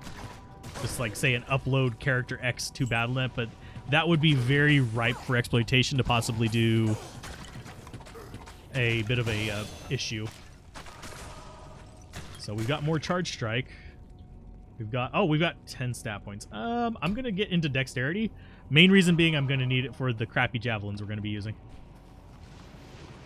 Oh god, there's a lot of you. Hi.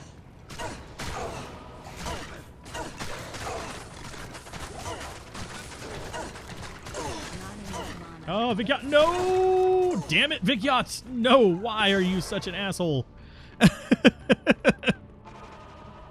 Oh, it's mostly what you do until you find something worth Diablo money. Ah. I mean, we've gotten stuff that I could trade for a decent chunk of change. I got a low, like, on our first character.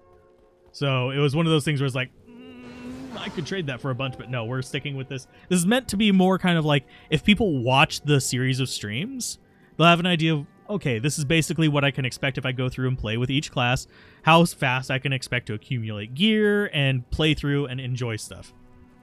And how often we can cuss out the mercenary for being kamikaze. Need some help? Oh, it's all in... What does she keep looking down at?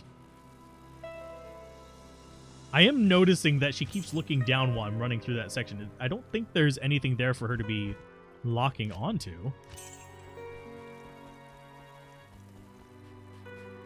Are we looking at the beetle? I think we might be looking at the Beatles. Yeah, we look at the freaking Beatles. I knew we looked at the characters, but I didn't realize we were looking at the Beatles. Sorry, there's little details that I just don't notice in this from time to time. Oh yeah, and I didn't resurrect the mercenary. Because I'm getting distracted. Yes? Big Yacht, come here. Inner cloister. The wife reminds you of a friend who recently got married and he still games pretty late into the night. He's either got an awesome wife where he's mastered ninja gaming, or he's got a wife that games too. So, honestly, if I were to marry my best friend, we would both probably be gaming. But no.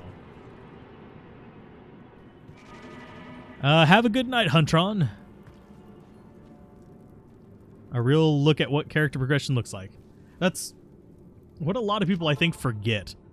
Things like, while I appreciate all the things Llama does and Dobrunsky and all of them, they very much just focus on that end game optimization. And that's probably why they're bigger than me. But for God's sake, it's not the average player's experience. It's not what you can expect from the game. The average player's experience is just going through, finding good items and being like, oh, I like that item. That item's going to be awesome for my build. But with a lot of the guides and stuff like that, it makes people think, like, if I don't have a grief, my zealot's going to suck. No. There's a lot of weapons for the zealot that can be amazing. You don't need a grief. You just need some fun stuff that you enjoy. You don't even necessarily need an endgame build to have freaking fun with it. What I wouldn't give for Corpse Explosion right now, though. I could use some Corpse Explosion.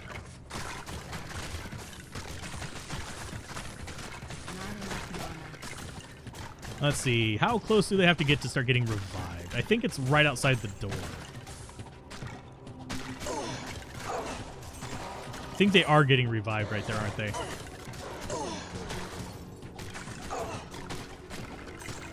They're getting... maybe, maybe not. I think they are getting healed. Or I'm misreading what that... Yeah, they are getting revived there. So we got through a bunch of stuff there. We got a whole crowd of them there.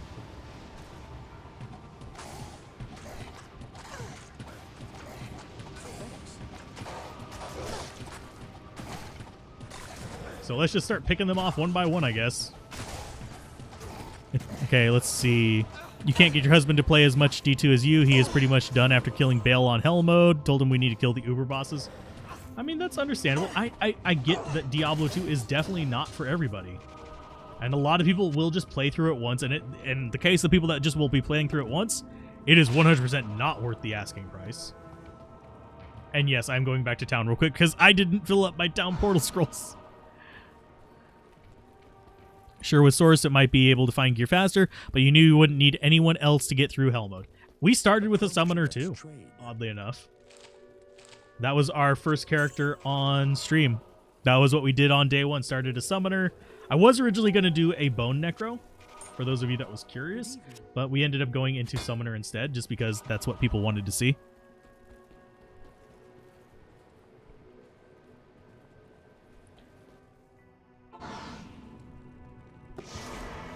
And unless you both are like playing sorceresses or something like that, you can usually find a build that'll let you do Ubers and stuff like that. But for a lot of people, doing Ubers is not important.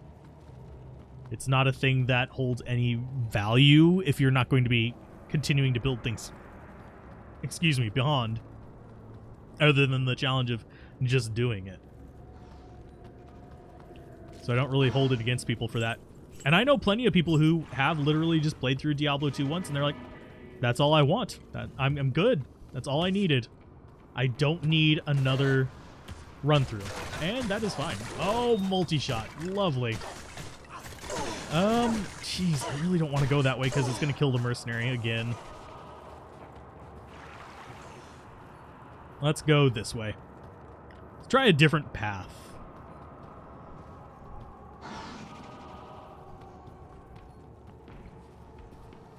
As far as Bone Necro, it's probably one of the easiest ones to beat hell difficulty with without dying once, so it's great for hardcore because you can use Bone Wall and it still gives you buffs to your attack. Kind of surprised when you heard people saying that Necro was the unconventional hero because he looked ghoulish. All your friends jumped to the Necro in D2 because minions defend my honor. I still remember whenever the Necro had like the full army, where it was basically like, oh, we are going to let you summon one skeleton for each point you put into it. Have fun. And I was like, yes. And yes, I made a Necro day one after the official game release too. It has always been my favorite class from the beginning. Is it the strongest? No. Is it fun as hell? Yes.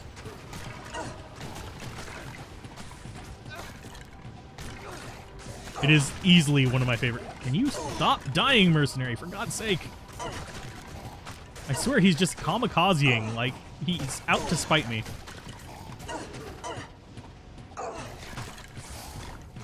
You mean I can have my own army? And yeah, and whenever Diablo 2 originally released, he was the only character that could do that. And I'm really disappointed in the Druid army, by the way. It makes me sad that you can't actually have bears and wolves out at the same time.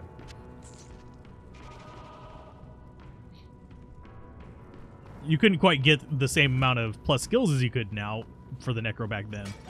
So you'd have like 30 skeletons, 30 skeleton magi, and a handful of revives mixed in. It was like, okay, this is a thing.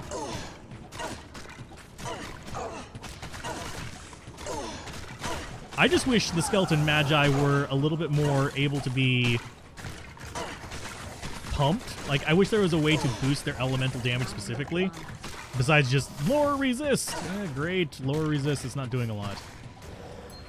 Okay, so healing potions, yes, we're going to need them for Mercenary because he's staying poisoned pretty much 24/7.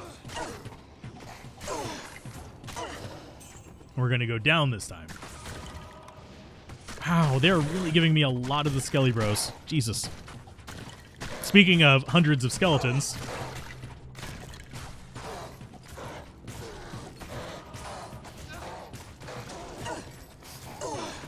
They are just giving me all of these Unraveler packs, and it's like, why? So let's see. Please, please let this be the right way so I don't have to deal with these Skelly Bros anymore.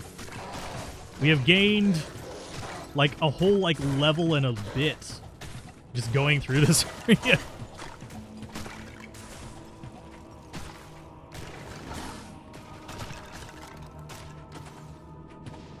Let's see, Druid Wolves are super dumb too, like Skeletons get all the good AI. Skeletons don't have that great of AI. There's just so many of them that eventually those monkeys on a typewriter eventually get something good.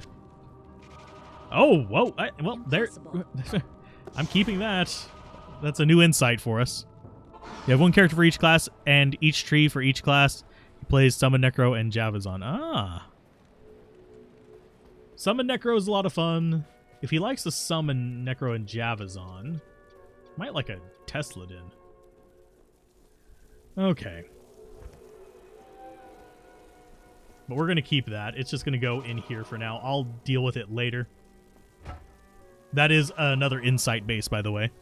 That's actually a desirable insight base. At the rate we're going, we're going to be 41 before we even reach Duriel, for God's sake. Just because we're not finding anything great as far as pathing. I apologize for not finding the right way, but it's fine. I think this is actually going to be it.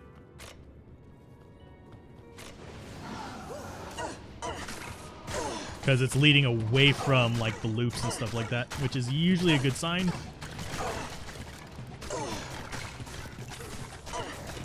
Kill! Crush, kill, and destroy. I eventually do need to cover KKND. If he plays Summon Necro, have him come in with some Udar revives, and you can honestly use anything. Yeah, Udars have Crushing Blow. Okay, so we have this, and we have even more Skelly Bros.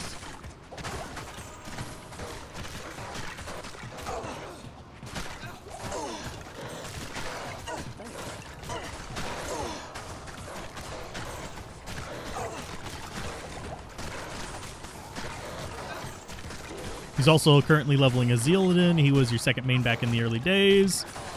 Named My Life for Hire. Hey, a Zealot! Yep. Some nice reference to StarCraft there. Yes, I play StarCraft. I suck at the campaign, but I like it. I've beaten both the campaigns at one point in my life.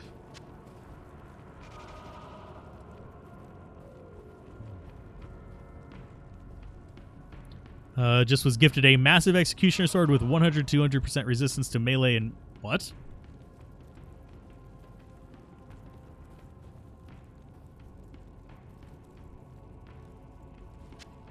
Resistance?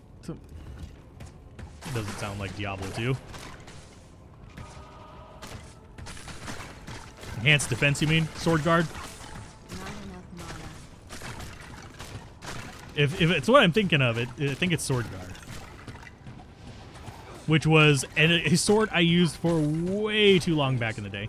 Can you stop kamikazing, you jackass? I swear to God, I'm gonna shank him myself. He's just like, nah, fam, I'm gonna go walk and stand in front of this thing that I can't hit. And die.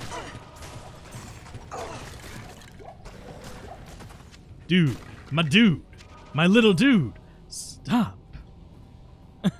It's not worth it.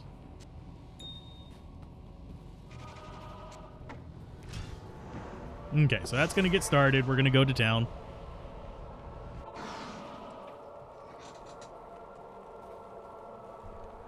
Charge Zealot. Charge is really good if you're running Travancore and you don't want to bother with any kind of teleport stuff, so you can like do Chains of Honor or something like that. Charge will get you there about as fast as teleport, especially since they fixed Charge. Yeah, it's defense. If it's Sword Guard, it's defense, and it's actually kind of a cool sword. It's a really cool concept for a sword to begin with, but I like the idea. It just never gets into like best in slot or anything like that. It's just a lot of fun. Yeah, he does look... Necro does look kind of like Loki. Yes. Okay, so we need to... Bloop. Throw that on the ground as well.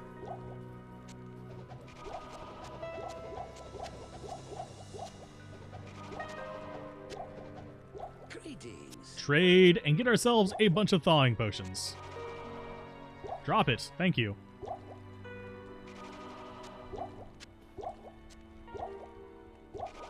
Okay, so 1, 2, 3, 4, 1, 2, 3, 4. We'll get some for mercenary. Thanks.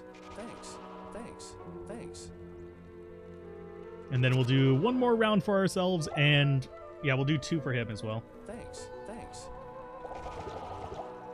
And there we go. We are looking good-ish. No, I want my potion. Leave me alone, Lysander. Don't touch me. Okay, so those are capped off. We want more healing potions for sure. Mercenary's Bugster is going to be ignored by Duriel.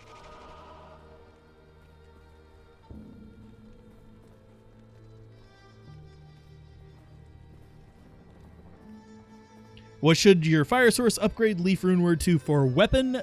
Your upgrade after that should be Spirit. Spirit Sword, and you can do it with a Splendor Shield. You could do a... I'm trying to remember the name of the other one. An Ancient's Pledge would be good for, like, cheap. So, yeah, you'd go to Spirit Sword with a... either Ancient's Pledge, Rhyme, or Splendor Shield. Splendor's a little bit more pricey, but it's a lot of fun. It's basically a lidless wall out of a rune word. So, I like it. Some people might not. Actually, we want the cold resist. 85% cold resist? Sure. Time to get stabby, I guess.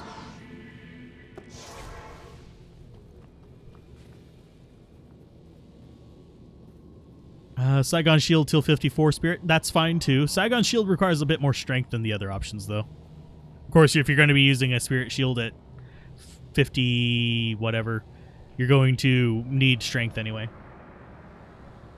Named your necker, call me Tim because the corpse explosion and I love it. And Trapson is named Admiral Akbar. Hey, I actually have Admiral A on one of our playthroughs. I love that joke. It's a trap. And I also, you are using the same bad puns that I use, Spartan. I appreciate this. In we go.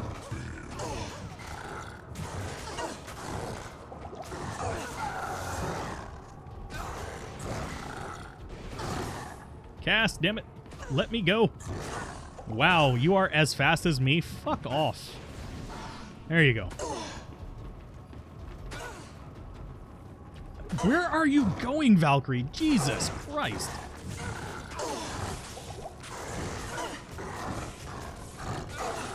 Valkyrie was just like noping out.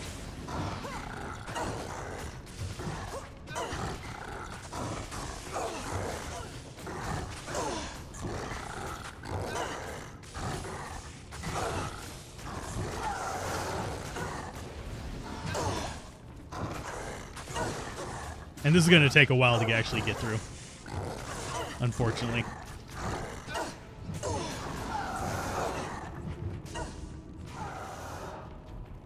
Can I summon again, please? Thank you. Fuck off.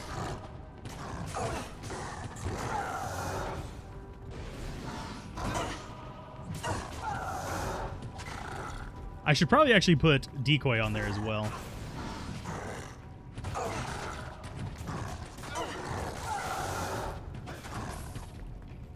Hi. Wow, he took that one down quick. I need one with cold resist, damn it. Come on, mercenary, keep stabbing it.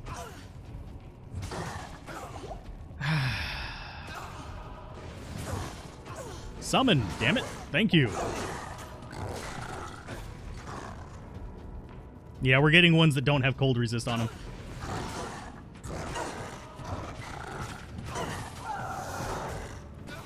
Back off. Get another one.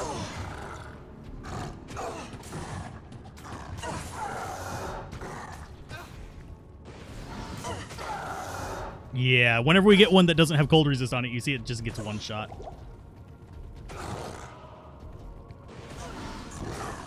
Fuck off.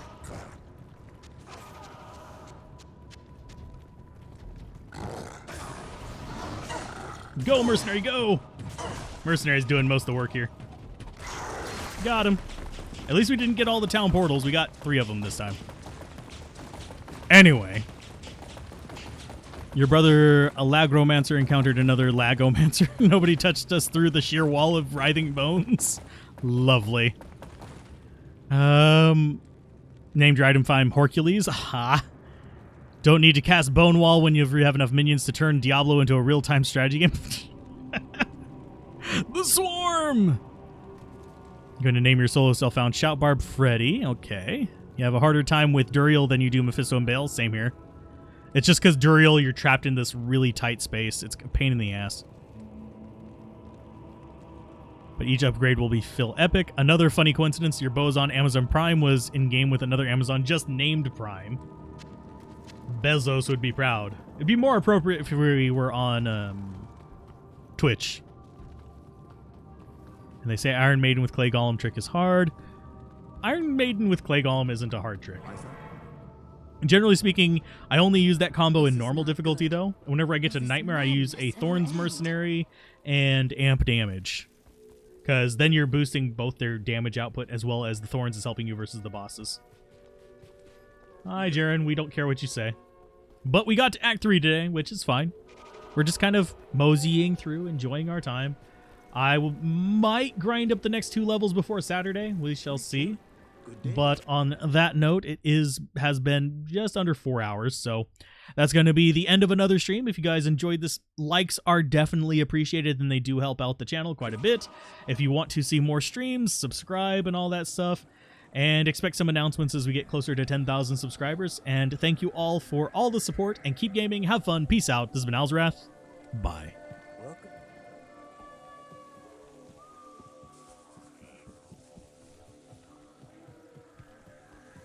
Greetings.